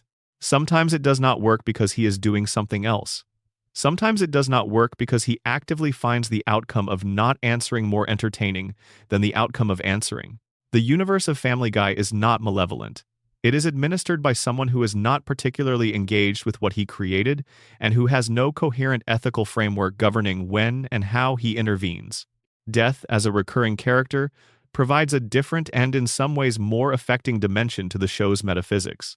First voiced by Norm Macdonald in Death is a Bitch, in casting that is so perfect it functions as a kind of artistic gift, Death in Family Guy is not sinister or majestic or poetically terrifying in the way that literary depictions of death often are. He is exhausted. He is a being who has been doing the same job since the beginning of mortality itself, which is an unthinkably long time to perform any function. He lives with his mother. He is awkward around women in ways that echo the social awkwardness of the adolescent he appears to be in some dimensions of his presentation. He has a complicated emotional relationship with his own nature, finding it difficult to reconcile what he is with what he experiences. At his core, Death in this universe is a working-class functionary of the cosmic order, someone who shows up when people die not because he enjoys it or takes satisfaction in it, but because that is the job, and somebody has to do it, and that somebody is him. He did not choose this function. He was not elevated to it by merit or by divine appointment that recognized something special in his character. He simply is what he is, as much as anyone is what they are, and what he is happens to be the thing that comes when people finish dying. The episode Death is a Bitch establishes this portrait with remarkable warmth and specificity. Death trips over his robe while chasing Peter through the Griffin house, sprains his ankle on the staircase, and has to stay with the family until he heals sufficiently to resume work. The situation forces everyone to treat Death as a houseguest, an awkward and temperamentally difficult houseguest who brings a particular social tension with him simply by being what he is, but a houseguest with ordinary needs and ordinary difficulties who is doing his best in an impossible situation. In the context of being hosted by a family that is doing its own clumsy best to make him comfortable, Death becomes briefly, quietly sympathetic in a way that is both funny and genuinely touching. He has problems. He wants things he cannot have. He is doing his best in a job whose demands are impossible and whose conditions allow for no rest and no respite. This humanization of Death carries genuine cosmological weight. If Death is not an agent of divine judgment, not a being who arrives because God has decided someone's time is up, not a moral instrument of a just universe balancing its accounts, but simply a being performing a function, a caretaker of the transition between living and not living, who shows up on a schedule that has no relationship to justice or merit or meaning, then mortality in Family Guy's universe is administrative rather than moral. People die not because they deserve to or because their death serves some larger purpose, or because God has determined that their allotted span is complete. They die because Death showed up, and Death shows up on a schedule that is driven by nothing but the simple fact that everyone eventually reaches the end, and someone has to be there for that. This makes the question of the afterlife, which the show has addressed from multiple angles across multiple episodes, equally ambiguous and interesting. Heaven exists and has been visited, but it functions less like a transcendent paradise and more like an enormous bureaucratic holding space, where the requirements for arrival are not fully clear, and the experience of being there is comfortable enough without being particularly transcendent. Hell has been visited and is worse. The distinction between who ends up where appears to be real within the show's universe, but the moral framework governing it has never been clearly articulated, which is consistent with a universe administered by a God whose moral framework is at best idiosyncratic and at worst essentially non-existent. The deepest moment the show has ever produced about what it means to exist as a conscious being in this cosmologically strange universe is not in any of the explicitly supernatural episodes. It is in Brian and Stewie, in the vault, in the dark, when Brian reveals the gun. He is a being who knows God is real, who has encountered death personally, who has traveled through time and across parallel universes, who has more metaphysical certainty about the fundamental questions of existence than almost any character in almost any fictional universe. He knows what is out there. He knows what is behind the curtain. And he has still, in his darkest moments, thought about ending his own life. The metaphysical apparatus of the Family Guy universe is real and confirmed and documented and directly experienced, and it is still insufficient to make existing feel unambiguously worth it. That is, quietly and without the show ever quite acknowledging what it has said, one of the most honest things any comedy has ever put on screen. Number. Section 10. Is any of it real? The grand theory of Family Guy's nature. Everything we have explored so far has assumed, as any engagement with a fictional universe requires, that Family Guy's world is real in the way any fictional universe is real. That within the frame of the show, the depicted events actually occur. The characters genuinely exist, and the rules of that world, however strange, are genuine rules governing a genuine fictional space. But the body of fan theory that challenges this assumption at its most fundamental level is substantial, internally coherent, and supported by enough evidence from the show itself that it deserves sustained attention rather than quick dismissal. What if none of it is real? What if the entire show is generated within one character's subjective experience, and the world we see is not a shared fictional reality but a single consciousness's version of events, filtered, distorted, amplified, and shaped by the specific psychology of whoever is dreaming it? The Peter as dreamer theory is the most elaborate and the most frequently developed version of this general proposition. In its most common form, it proposes that Peter suffered a severe traumatic event at some point prior to the show's narrative beginning, most often suggested to be a workplace accident at the Happy-Go-Lucky Toy Factory or a serious vehicle accident in the vicinity of Spooner Street, and that what Family Guy actually depicts is the interior reality Peter has constructed around himself while incapacitated. In some hospital somewhere, his mind generating an ongoing and continuously elaborate narrative as a way of managing the experience of being disconnected from the physical world. The evidence points are specific and accumulate with some force when you lay them side by side.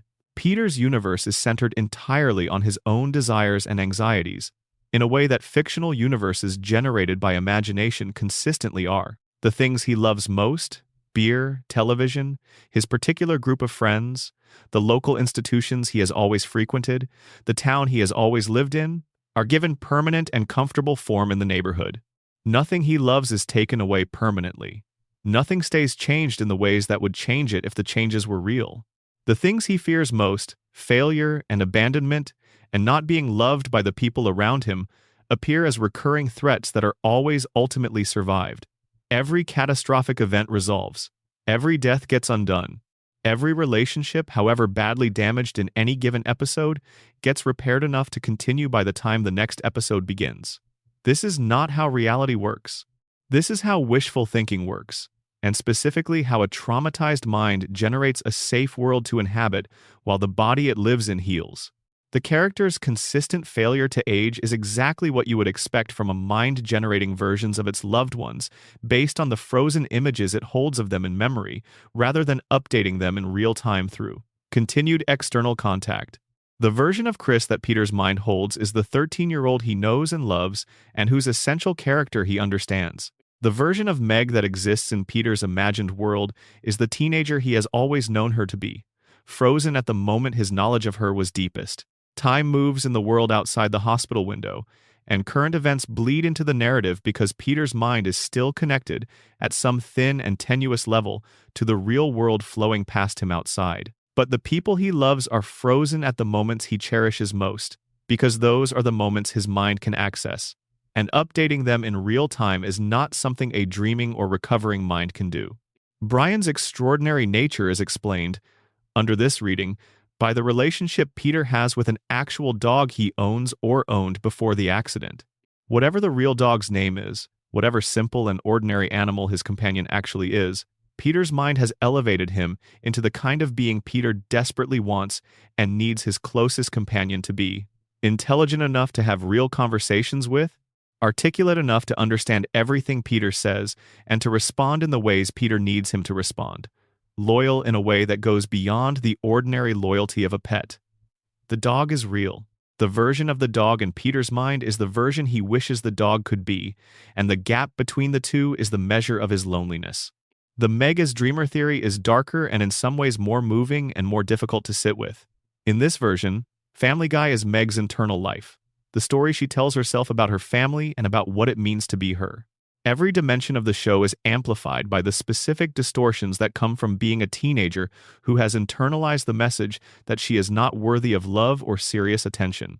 Peter's cruelty is amplified by Meg's accumulated hurt into something larger and more consistent than it would appear to any neutral outside observer. Lois's coldness is amplified by Meg's longing for maternal warmth that has never been adequately provided into something that looks like deliberate withholding rather than simple distraction. The entire family's dysfunction is filtered through a young woman's experience of it, and that experience is real, even when the specific events that express it are exaggerated by the lens of the pain through which she perceives everything. The moments when Family Guy is genuinely warm, The episodes where something real and good passes between family members, where something that looks and feels like actual love briefly shows itself, are the moments when Meg's imagination relents from the work of defending itself. When she lets herself see the family she hopes for rather than the family she fears she is permanently stuck with. And the moments when the show is most savage and most sustained in its cruelty toward her are the moments when her self-image has turned fully against her, when she is constructing her experience through the lens of a person who has been told, in enough ways and by enough people for long enough, that the treatment she receives is what she deserves because she is what she is. The Brian as Dreamer version is perhaps the most philosophically interesting of the three major variants. In this reading, Family Guy is the interior life of an extraordinary mind placed in an existence it cannot accept and cannot leave, generating a rich and complex and sometimes brutal inner world as a way of bearing what it actually is on the outside. Brian is a dog. Whatever his cognitive capacity, the world categorizes him as property. The show we see is what it looks like when a mind too vast for its container stops trying to reconcile itself to the container and starts building an interior palace instead, elaborate and detailed and populated with versions of the people around him that are larger and more complex than they actually are, because his mind needs them to be complex enough to be worth spending time with. The failures and the ugliness and the dysfunction of the world Brian has generated around him today are not mistakes in the fantasy. They are the honest elements, the parts of his experience that he cannot or will not edit away even when he is inventing the rest. Each of these theories is unprovable from inside the show's fiction, and the show has never committed to any of them or signaled that any one of them represents the intended reading of the material. But the fact that multiple equally coherent dreamer theories can be constructed around different characters, each one internally consistent, each one explaining the floating timeline and the continuity errors and the relentless resets with the same underlying logic, says something important about Family Guy's structure. It says that the show is built in a way that is permeable to these readings rather than resistant to them. The world of the show is constructed in a way that allows for multiple interpretations of its fundamental nature, and that openness is not accidental. It is the ambiguity of a show that has been running long enough, and has asked enough hard questions along the way, to know that the most interesting stories are the ones that let you bring your own framework to them, without finding that the text has already preempted the space you were hoping to inhabit. Number. Section 11. Background mysteries, hidden details, and the things you were never supposed to find. Family Guy rewards close attention in ways that go considerably beyond the obvious jokes and the broad comedy that any viewer catches on a first pass. Over 25 years of production, across hundreds of episodes made by dozens of writing teams, the show has accumulated a remarkable collection of background details, recurring visual elements, hidden references, and anomalies that most viewers pass by without registering. Some of these are deliberate Easter eggs, jokes placed by the animation team for the reward of whoever happens to be paying close enough attention to notice them, but others are genuine mysteries in the most interesting sense of the word. Things that appear in the background of scenes without any explanation, that contradict or complicate the show's established rules in ways that are too specific to be simple mistakes, or that seem to be trying to communicate something that the foreground dialogue is carefully not saying directly. The Griffin House itself is the source of more background mysteries than any other single location in the show's universe, and the sheer number and degree of them deserves more attention than it typically receives. The layout of 31 Spooner Street changes between episodes in ways that cannot be fully explained by the normal production variation you would expect from a long-running animated series. Rooms appear in locations they did not previously occupy. Staircase configurations shift. Windows appear on walls that were solid in an earlier episode. The kitchen connects to different spaces in the house depending on which episode you are watching. The backyard changes its dimensions from one establishing shot to the next. The basement appears in episodes where prior episodes clearly established no basement. The number and degree of these spatial inconsistencies goes beyond what should result from different animation teams working on different episodes without perfect cross-episode coordination. The house, in its most extreme moments of internal contradiction, does not behave like a physical building with a stable floor plan. It behaves like a space that rearranges itself, according to the needs of the current scene, which is precisely what a space would do in a dream or in a simulation. or in the interior world of a consciousness-generating environment on the fly, rather than navigating a fixed physical reality that exists independently of the perceiver. The Evil Monkey in Chris's Closet is one of the show's most beloved and most carefully analyzed background mysteries, and the story of how the show handled it is instructive. For multiple seasons, without explanation or context or any narrative framework, Chris would open his closet door, discover a monkey pointing at him with unmistakable menace and apparent hostility, and react with terror. The bit repeated across enough episodes and across a long enough span of time to build an entire mythology around the creature through sheer repetition. A mythology generated entirely by the repetition itself, rather than by any actual content, because the show provided no content. The monkey existed, he pointed. Chris was scared. That was the totality of the information available. When the show eventually explained the evil monkey in Hannah Banana, the explanation was almost deliberately anticlimactic in a way that seems designed to comment on the nature of explanation itself. The monkey had a backstory involving marital difficulties and the displaced grief of a being who had been failed by the people closest to him. He and Chris became friends once Chris understood what was underneath the menacing behavior. The mystery was resolved, and the resolution was kind and somewhat sweet, and it completely eliminated what had made the mystery work in the first place. The evil monkey as an unexplained presence was a perfect, sustained piece of surrealist comedy, something terrifying that existed without justification, that the show refused to illuminate across season after season. Once illuminated, the mystery became something smaller. A lesson about not judging on appearances, delivered with some warmth and some humor. Instructive, considerably less interesting than the thing it replaced.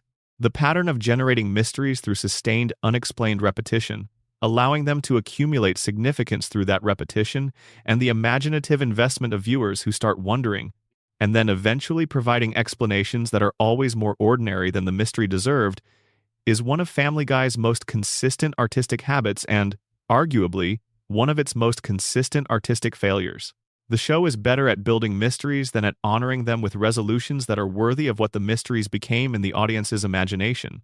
Quagmire's age is perhaps the show's most openly bizarre canonical detail, and the specificity of how it has been established makes it more rather than less interesting. In Foxy Lady, Quagmire's driver's license is shown on screen, clearly enough to read, revealing that he is 61 years old at the time of that episode. The joke is that he looks and behaves like someone in his late 30s at the absolute oldest. When asked in that episode how he maintains his appearance, he attributes it to eating carrots in large quantities, which is clearly a joke rather than a real explanation, but which is also the only in-universe account the show ever provides. The age itself, 61, a very specific and very particular number, shown on an official government identification document in a way that makes it unmistakably canonical, is accepted as fact within the show's universe. If you trace that age forward through the seasons that followed that episode, holding the age at 61 at the time it was established, and letting time move forward from there, as it does for everyone else, Quagmire's age in the most recent Family Guy seasons would place him somewhere in his mid to late 70s. He remains visually indistinguishable from his season 1 appearance. He continues to perform physical feats, romantic, athletic, combative, that would challenge someone half his revealed age. His body simply does not respond to time the way bodies ordinarily do. The incubus theory that several corners of the fandom have developed with genuine rigor and attention to the show's specific details proposes that Quagmire's relationship to time and to human physical limitations is supernatural, rather than simply comedic.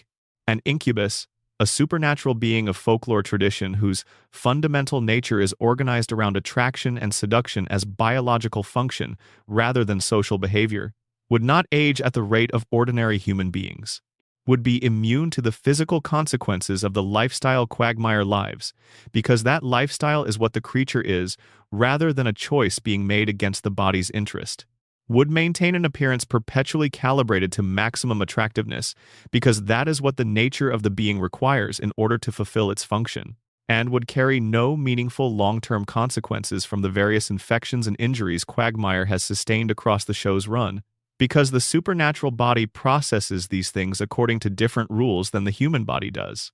Mayor Adam West presents a different kind of background mystery, one organized around the question of whether what appears to be madness is actually something else entirely. Adam West, the character based on and voiced by the late actor of the same name, who served as the town mayor for most of the show's run, has as his defining characteristic an elaborate, theatrical, apparently genuine madness. His train of thought is visibly disconnected from the logic of the world around him in ways that produce statements and decisions that no ordinary person would make. He does and says things with no rational basis and with apparent complete sincerity. And yet he continues to be re-elected, season after season, by a voting population that is otherwise depicted as capable of perfectly normal civic life. He continues to manage the town in some fashion. He navigates political situations and produces outcomes that are, occasionally, not entirely disastrous.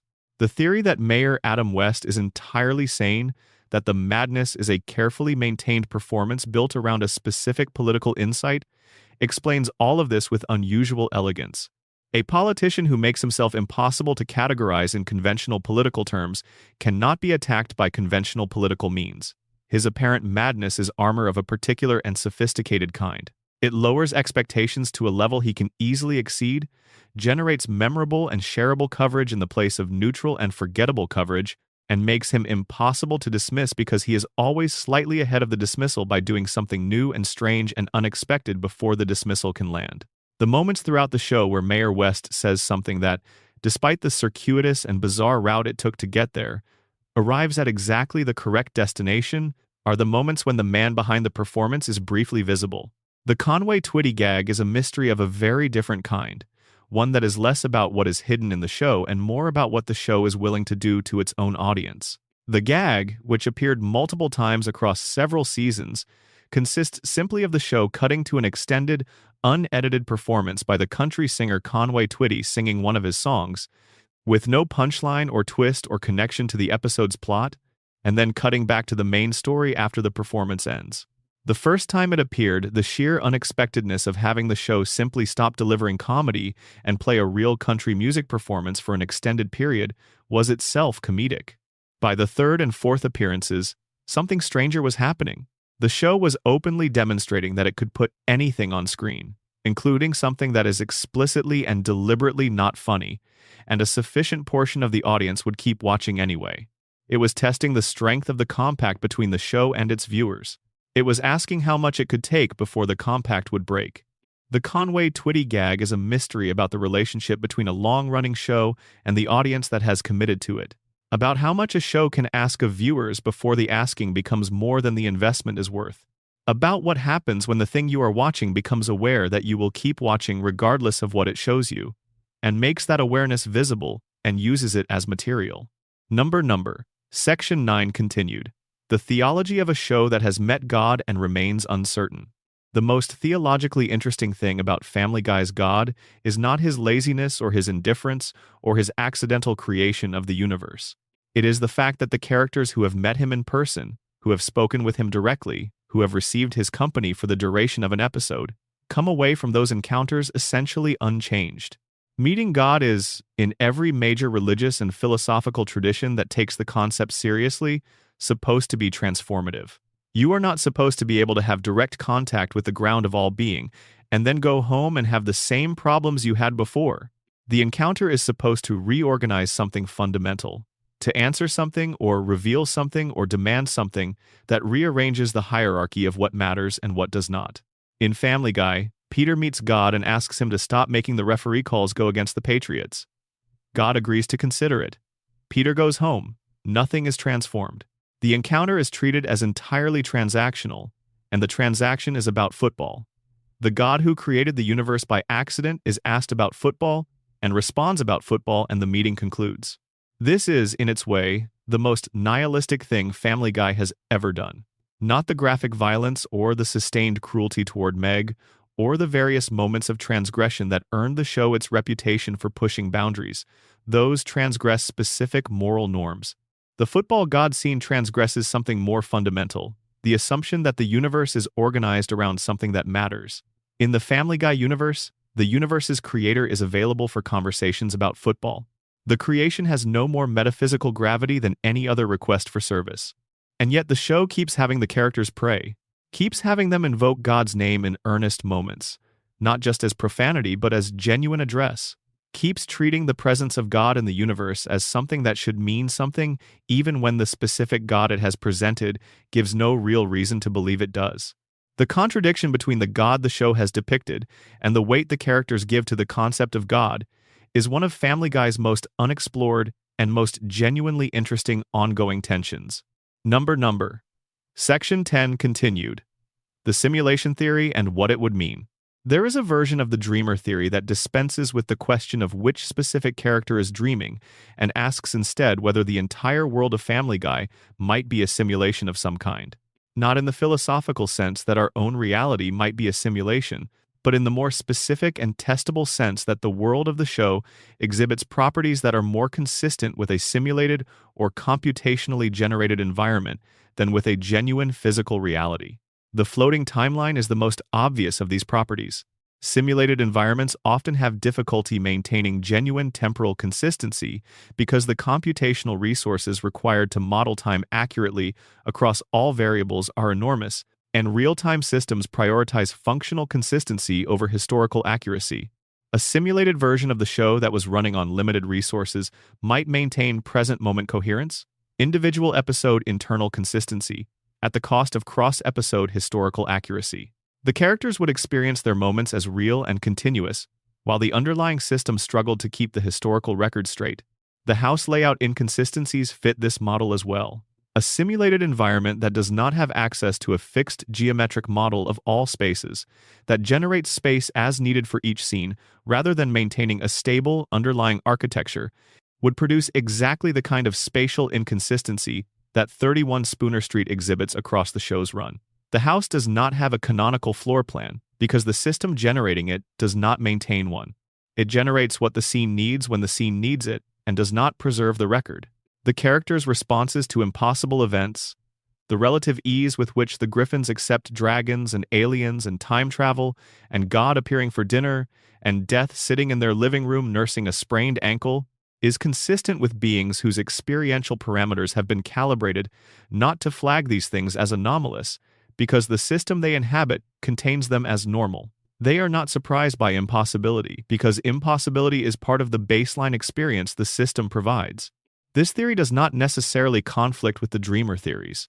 A dreaming mind could be generating a simulated environment. The two frameworks can coexist. What the simulation theory adds is a slightly different emphasis. Rather than asking whose psychology is shaping the world, it asks what kind of architecture the world is built on, and whether that architecture has the properties of the physical or the properties of the computational. The answer the evidence points toward is the computational. But the computational and the psychologically generated are, at a sufficient level of depth, the same thing. Number. Section 11 continued. The hidden language of Family Guy's background. One more set of background mysteries deserves attention before we move to our final section. Across the show's run, Family Guy has developed what might be called a visual language in its background elements, a set of repeated imagery and recurring details that form patterns across episodes in ways that reward the viewer who is paying attention across the full run of the show. The most persistent of these is the use of food as a signal for emotional states. Peter's relationship to food, specifically his relationship to junk food and beer and the particular comfort of the Drunken Clam's chicken wings, tracks remarkably closely with his emotional state across different episodes. In the episodes where Peter is most emotionally distressed, his food consumption escalates in specific and consistent ways. In the episodes where he is closest to the version of himself that actually functions as a father and a husband, his relationship to food becomes more moderate. The food is not just comedy material, it is characterization delivered through visual background detail. Brian's Toyota Prius, license plate BRI Dog, is one of the show's most persistently interesting background details. The Prius is a specific and deliberate character choice, rather than a random vehicle assignment. It is the car of someone who wants to signal a particular set of values, specifically environmental conscientiousness and a certain kind of thoughtful liberalism, through a purchase rather than through behavior. Brian drives a Prius not because it is the most practical car for his lifestyle, but because driving it says something about who he considers himself to be. And the fact that the show gave him specifically this car, across all the seasons, is the show acknowledging that Brian's relationship to his own self-image runs through everything he does, including the vehicle he chooses to be seen in. Stewie's color palette has shifted subtly across the seasons in ways that track with his personality changes. The sharp yellow and red of early Stewie's clothing has given way, in the later seasons, to softer color variations in episodes where his emotional vulnerability is the episode's primary subject. The costuming choices, which are made by the animation team rather than explicitly scripted, tell a story about the character's interior state that runs parallel to the dialogue and sometimes contradicts it. These details are in the background because that is where genuine characterization lives. The foreground of Family Guy is the jokes and the plots and the cutaway gags.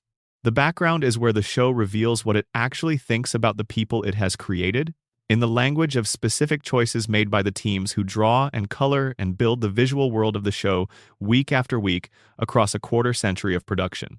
Number. Section 12. The biggest unanswered questions and why some are better left that way. We have spent several hours now in the strangest and most interesting corners of Family Guy's universe. We have chased the Stewie comprehension mystery down every rabbit hole it opens into. We have interrogated Brian's origins and his relationship with his own impossible nature and the gun in the vault that he has never used. We have traced the floating timeline to the point where it breaks under its own accumulated weight. We have sat with Meg's parentage and her hidden resilience and the question of what she is actually capable of when the show is willing to let her try. We have examined Stewie's constructed identity and the real voice underneath the armor and the sexuality that remains deliberately unresolved as a creative and emotional truth rather than as an oversight. We have asked what Peter is actually like when you look at him carefully enough to see past the IQ test. We have followed the time machine logic to its vertigo-inducing endpoint. We have sat with Lois's dark past and her careful management and the things she knows and chooses not to look at directly. We have mapped God's accidental universe and death's exhausted professionalism and the implications of each for the characters who live within them. We have asked whether any of it is real, and in asking that, we have found that multiple incompatible answers are all simultaneously available and plausible. We have looked for the mysteries hidden in the background and found them there, patient and unresolved, the show's way of leaving doors open into rooms it never quite enters. And we have not resolved any of it. Not completely. Not in the way that closes a door permanently and lets a mystery finally rest. That, ultimately, is the point. And recognizing it as the point rather than as a failure is, when you step back far enough to see it clearly, one of the most remarkable things about what Family Guy has become. Across 25 years on the air, Family Guy premiered on the 31st of January 1999 after one of the most watched sporting events in the history of American television. It drew 22 million viewers to its first episode on the strength of that time slot alone. It was canceled twice, revived twice, survived 2 writers' strikes, and multiple network conflicts and ratings declines that would have ended most shows long before reaching anything like the scale Family Guy eventually achieved. It has a renewal deal that extends it through the 2028 to 2029 television season, which will give it 30 full years of continuous existence on the air. 30 years is longer than some of its current audience members have been alive. 30 years is a generational span. In that time, it has generated not just entertainment but mythology. Not the planned and internally consistent mythology of a writer who sat down with a blank notebook and mapped out every implication of every rule before the first script was written. The organic, contradictory, sometimes maddening mythology that accumulates around any cultural object that exists long enough and matters enough for people to care about it deeply enough to ask the hard questions. The kind of mythology that generates more questions than answers. Because questions are what keep a story alive in the imagination of the people who love it long after any specific episode has been forgotten. The biggest question that remains completely and permanently unresolved, after all of these years and all of these episodes and all of these seasons of content, and all of the character decisions and creative choices and production realities that have shaped the show, is whether the Griffins are in any meaningful sense a family. Not in the legal sense, which is beyond dispute. Not in the biological sense, complicated as that may be in Meg's case. In the sense that matters when you strip away all the other criteria. Do they love each other? Do they choose each other? Would they be in each other's lives if they had any real choice about it? The early seasons answered this question with confident, grounded warmth. Yes. Messily, imperfectly, chaotically, with a constant capacity for disaster and a consistent failure to be as good as they wanted to be. But yes, they loved each other. They chose each other repeatedly and without serious consideration of alternatives. They showed up for each other in the specific, clumsy, sometimes catastrophically counterproductive way that real families actually show up, which is always inadequate and always enough because it is always there. The heart of the early show was exactly this, stated clearly and held to even when the comedy pulled in other directions. A deeply dysfunctional family that was also, genuinely and irreducibly, a family. The later seasons complicated this until the complication became the dominant texture of the show, rather than the backdrop against which the warmth operated. The warmth grew thin and appeared less frequently. The cruelty became the foreground. The family that used to demonstrate love despite everything became a group that could barely tolerate sharing a room. But the show never fully abandoned the possibility of warmth, even in its most difficult seasons, even in the episodes that were hardest to defend. Even in its darkest treatments of the Griffin dynamic, there are moments that slip through the writing, small and sometimes apparently accidental, and always brief before the reset reasserts itself, where the family is genuinely, warmly, undeniably present for each other, where Peter does something that comes from love rather than from selfishness or compulsion or the simple fact that the plot requires it, where Meg is seen and acknowledged by someone who matters in a way that costs something rather than nothing, where Brian and Stewie sit in a vault together with a gun between them and talk honestly about what they are afraid of and what they need, where the family holds together under pressure in a way that shows, against the accumulated evidence of everything surrounding it, that the love is real even when the behavior makes it nearly impossible to see. These moments are rare. They do not last. The show resets around them, as it resets around everything, as the very structure of the show requires that it must. But they are there, season after season, even in the seasons where nothing else seems to be working, even in the seasons that the fans and critics and the show's own creator have acknowledged were less than they should have been. They are the engine beneath the comedy, the thing the comedy is running on even when the comedy has forgotten what it is running on and why it is running at all. Why does a show this committed to darkness and cruelty and absurdism keep inserting these moments of warmth? Why does a show this willing to make its characters behave terribly also keep showing you, briefly and before the credits roll, the version of them that is not terrible? Is it because the writers, after 25 years, know these people too well to leave them entirely without grace? Is it because the audience needs the warmth as relief? Because 22 minutes of sustained darkness without any relief at all would be something other than entertainment and would stop working in a way that pure darkness always eventually stops working? Or is it because somewhere in the mathematics of a show that has survived more than it should have, the love between these characters is the actual subject, the real thing, all the chaos and comedy and cruelty and absurdism is organized around, however buried it sometimes becomes under the accumulated weight of everything else? Family Guy began as a show about a messed-up family that loved each other anyway. That is still, after 25 seasons and every bad choice and every brilliant moment and every season that should have been the last, what the show actually is at its foundation. The love is disorganized and inconsistent and frequently buried under behavior that makes it nearly impossible to recognize or credit. But it is there, and it has always been there, and on the right episode, on the right night, when the show manages to remember what it is for, it is still capable of producing something that feels genuine and earned and real. That is the last mystery. The one that perhaps does not need solving because the answer is already visible if you know where to look. The question of why we keep coming back to Spooner Street after 25 years, after all the seasons that disappointed us, and all the moments that frustrated us, and all the character choices that we argued about online, and the continuity errors we cataloged, and the cutaways that went on past the point of any joke they might have been making, and the jokes that did not land. We keep coming back because there is something there, something in those characters that we recognize immediately and without effort, even when we have not watched the show in years. Something in their mess and their inadequacy, and the specific gap between who they want to be and who they actually manage to be on any given day. Something in the love that is real even when everything being done in its name is terrible. Something in the way the show keeps reaching for warmth even when it is not sure how to hold it. Something in Peter's inability to be better than he is, and Lois's inability to stop managing everything, and Brian's inability to finish what he starts, and Stewie's refusal to let anyone see him without his armor on, and Meg's refusal to stop loving people who have given her every reason not to. That recognition is the deepest mystery of all. Why does a cartoon about a cartoon family in a cartoon city produce real feelings in real people across 25 years and counting? Why did Brian's death trend on social media for days? Why do fans spend hours working out the implications of a floating timeline that was never intended to be taken seriously? Why does Meg's suffering produce genuine anger in viewers who know perfectly well that she is not real? Because the show, for all its laziness and all its cruelty and all its self-acknowledged decline from whatever it once was, and all the seasons where the wheel kept turning long after the creative vision that built it had moved elsewhere, is telling a truth about something.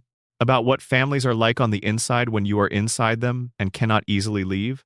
About what it feels like to be the least important person in a room full of people you love and cannot stop loving. About what it looks like when a mind with enormous capacity finds no adequate form for itself and starts performing something smaller.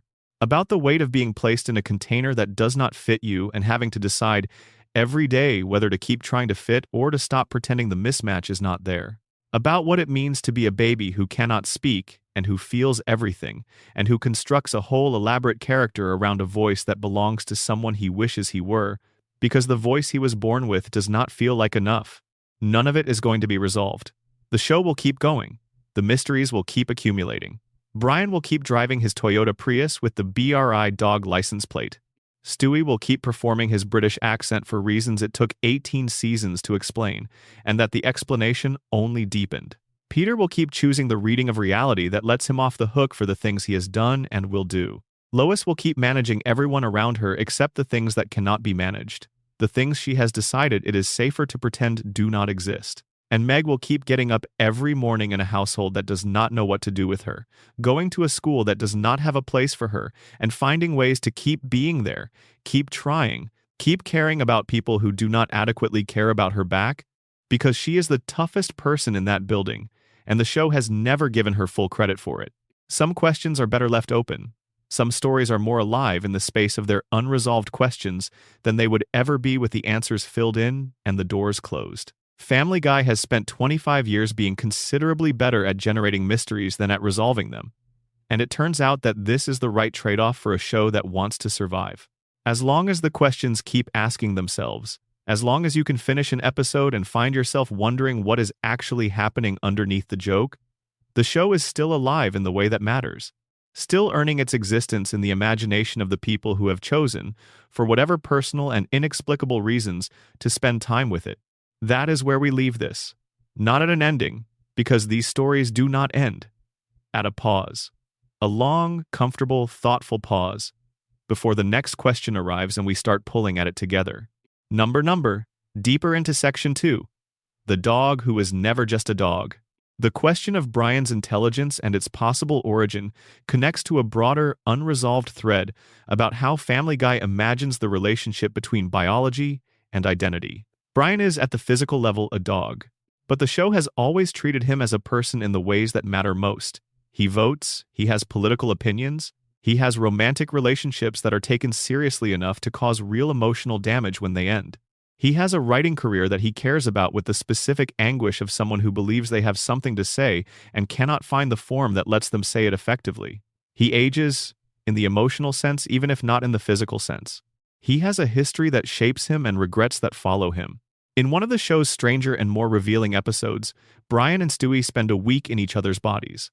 The episode plays the premise for comedy, as the show does with everything. But the specific challenges it reveals when a human consciousness inhabits a dog's body and a dog's consciousness inhabits a human's body say something interesting about how the show conceptualizes what Brian actually is. Stewie in Brian's body finds the animal impulses manageable, because Stewie has always understood Brian to be essentially a human being with an unusual body. Brian in Stewie's body finds the human experience disorienting, not because it is alien, but because it is familiar in ways his own body does not allow him to fully access. This matters for the CIA experiment theory specifically. If Brian is a genuinely enhanced dog, a being whose neural architecture has been rebuilt to support human-level cognition, the body swap episode would produce exactly this response. His mind would recognize the human body as something it was designed for, something its underlying architecture was built to operate, even though it has only ever operated within its current canine body. The familiarity would be the haunting, the recognition of a fit that the current circumstances cannot provide. The question of whether Brian has ever tried to investigate his own origins is one the show has never addressed, but that a being with his intelligence would inevitably confront. If you are a dog who can speak and reason and feel with the full complexity of a human being, the question of why you are this way is not an abstraction. It is the most urgent personal question you can ask. Where did this come from? Who made me this way? Is there a record of it somewhere? Are there others? The fact that Brian has apparently never pursued this investigation, or if he has never mentioned it or shown any result of having pursued it, is itself a mystery. A mind as sharp as Brian's, living with as much pain as Brian carries, would want to understand the root of what it is. The absence of any visible investigation suggests either that he has made peace with not knowing, which seems unlikely given his character, or that he investigated and found something he has chosen not to discuss, or that there is some mechanism preventing him from accessing information about his own creation. The most poignant version of the CIA theory imagines Brian in some specific quiet moment, having found what there is to find. Reading a brief clinical report about Project Canis or whatever the program was called, finding his own name in a list of subjects alongside a date of creation and a date of release, and a few lines of specification about the cognitive modifications that were applied. And then closing whatever file or document he found it in, and going back downstairs, and sitting down with a martini, and not saying anything to anyone about it, because knowing does not change anything. It gives the wound a better name, which is sometimes the cruelest thing knowing can do. Number. Deeper into Section 3. The time problem, and what it means to live without an age. The floating timeline creates a specific psychological situation for the characters who live within it, one that the show has never explicitly addressed, but that is worth examining. They do not age. They do not accumulate experiences in the way that normally produces wisdom and change in human beings. They reset. Every episode begins in essentially the same place the previous one left off, not literally but functionally. The emotional landscape of Spooner Street at the start of any given season is approximately the same as it was at the start of any other season, allowing for the slow drift of Flanderization and character evolution across the very long term. What does this mean for the experience of being one of these characters?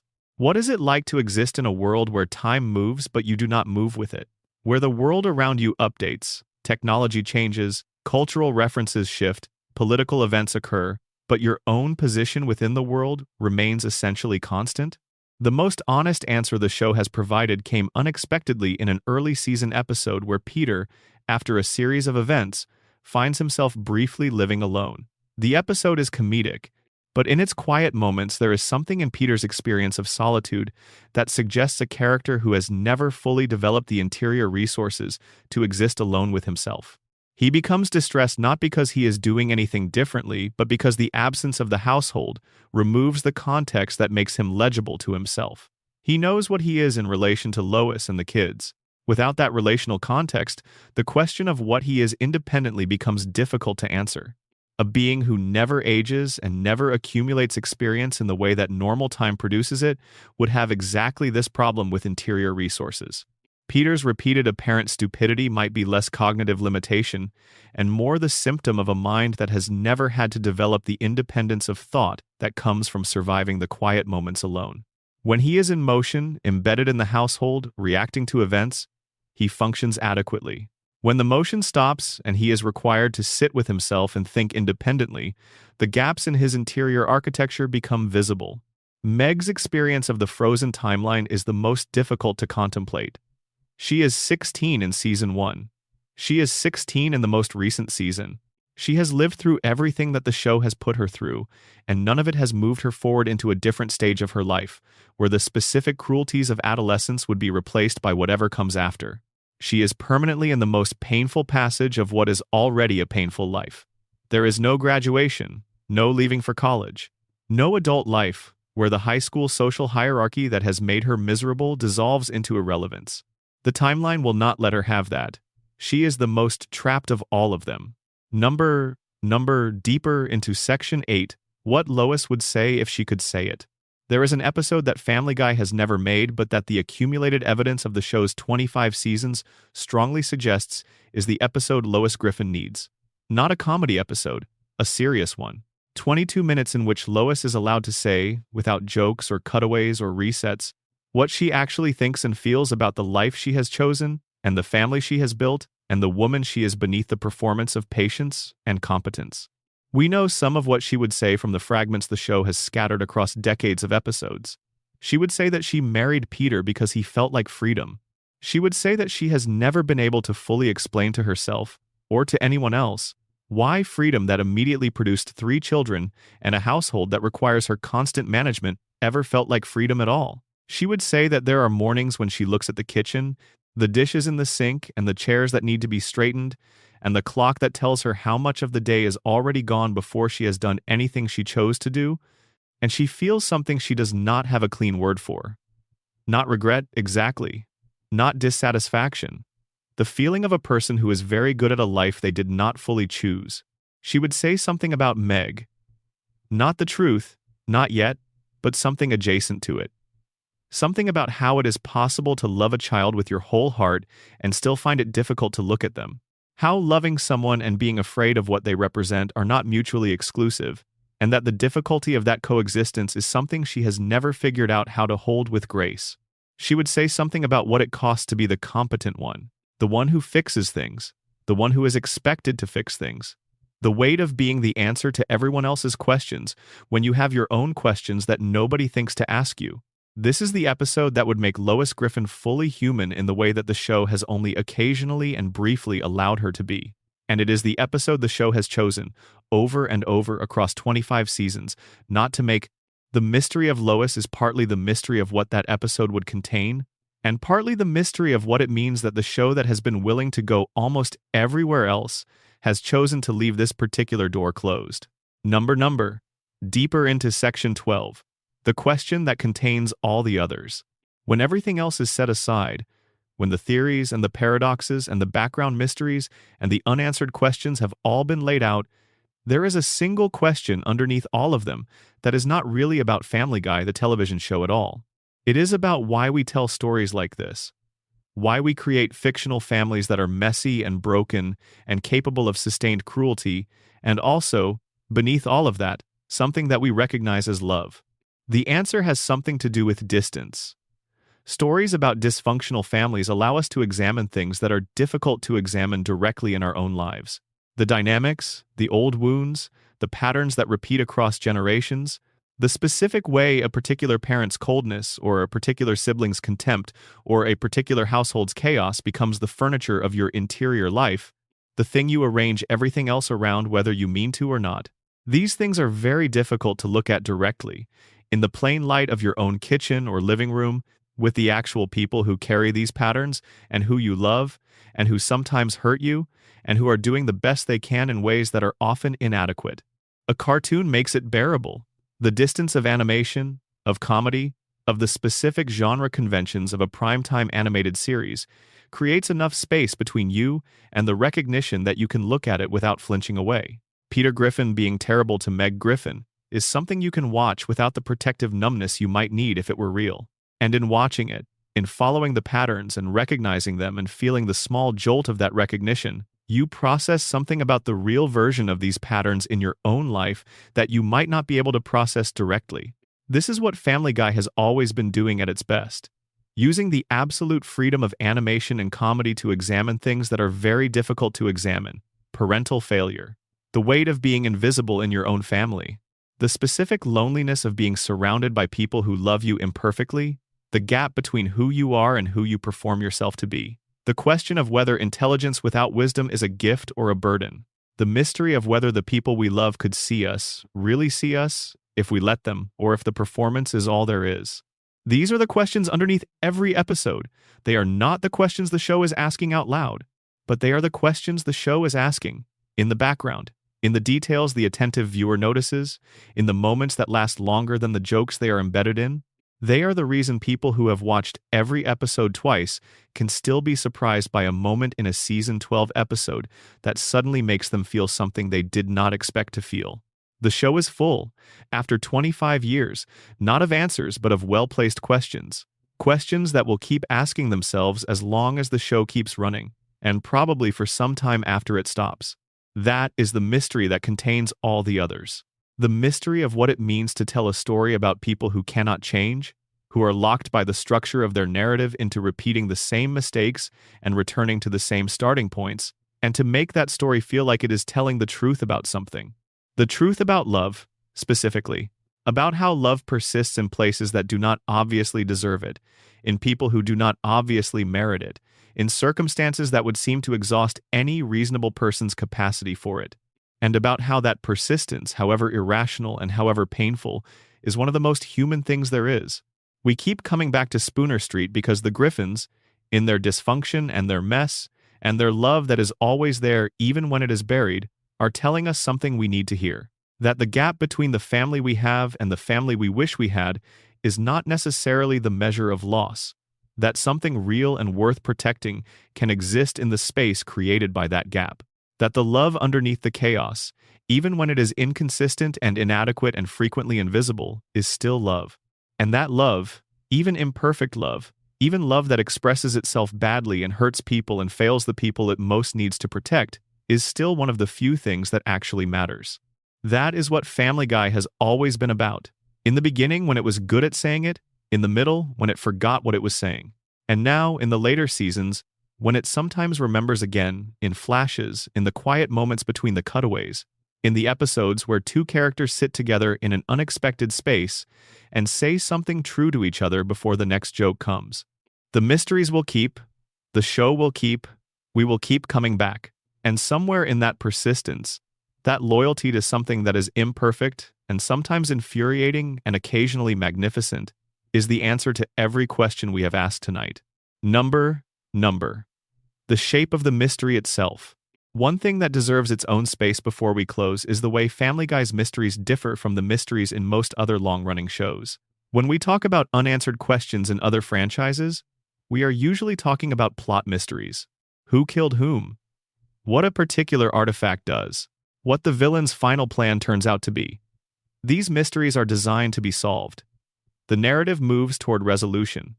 Answers are the destination. Family Guy's mysteries are different in kind. They are character mysteries, philosophical mysteries, structural mysteries that do not have solutions the writers have withheld. They are mysteries because the things they ask about are genuinely undetermined. Seth MacFarlane did not write a document in 1998 that specified who can hear Stewie and filed it away.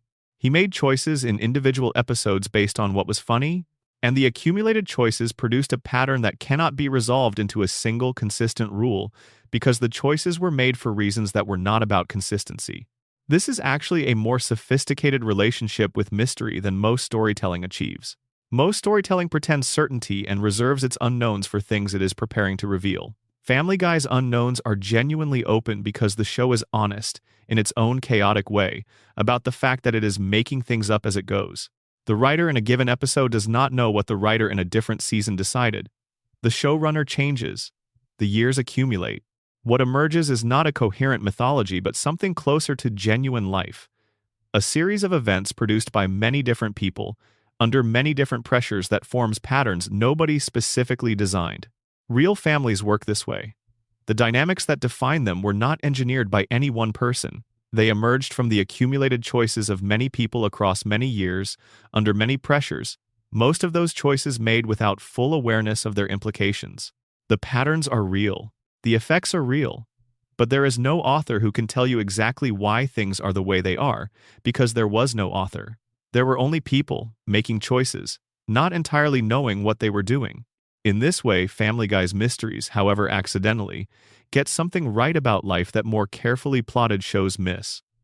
They are honest about the fundamental opacity of why things are the way they are, about how the most important questions rarely have clean answers, about how the patterns that shape our deepest experiences emerge from processes nobody fully controlled or intended. The show's messiness is, finally, a kind of truth, which brings us back to where we started, with a baby in a kitchen delivering an elaborate monologue about world domination to an audience that appears not to hear a word. The mystery of who hears Stewie is not a puzzle waiting to be solved. It is the show's first and most enduring statement about what it is going to be. A story full of things happening in the foreground and things happening in the background that are not being heard.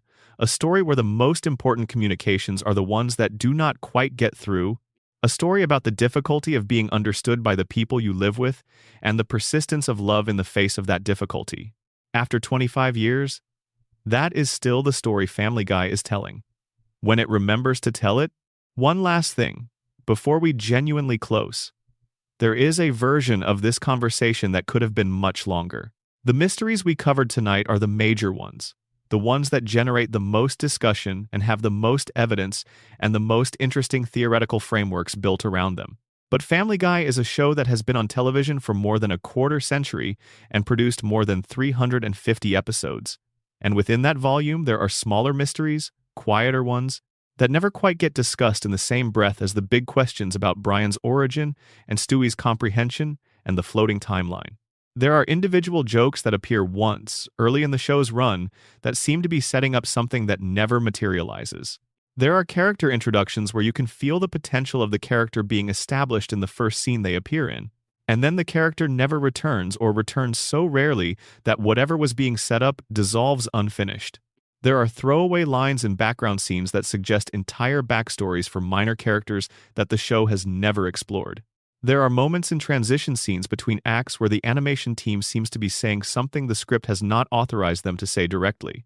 All of these smaller mysteries are there for the person who is watching the right way, the person who pauses on the background detail, who notices the line that does not quite fit, who is paying attention to the margin when the foreground is doing something loud and obvious. Family Guy rewards that kind of attention more than it is given credit for, because most people who discuss the show focus on the jokes and the controversies and the debates about quality and miss the quieter conversation the show is having with itself and with its most attentive viewers. That is the conversation I hope this video was part of. The long, slow, patient conversation with a show that is worth more patience than it sometimes asks for, and that sometimes in the spaces between the noise says something genuinely worth hearing. If you made it this far through 3 full hours of theories and mysteries and questions, with no clean answers and a fictional family that somehow manages to mean something despite all of the evidence that it should not, I genuinely and sincerely want to hear from you. Tell me in the comments which mystery hits hardest. Which theory changed how you see the show? Or which theory you had already been sitting with for years before tonight? Which question you think has an answer hiding somewhere in the episodes that nobody has found yet? Which one you think is better left alone forever? Because some mysteries are better served by the question than they would be by any possible answer. And if you watched all 3 hours of this without subscribing yet, please take a moment right now to do that. It costs you nothing. It means more than you might expect. It keeps content like this coming, and it tells me that this kind of deep and patient engagement with the things we care about is worth making. Thank you genuinely and completely for being here tonight. Wherever in the world you are, whatever the hour is, whatever brought you to this video, it matters that you spent this time with these mysteries. I will see you in the next one.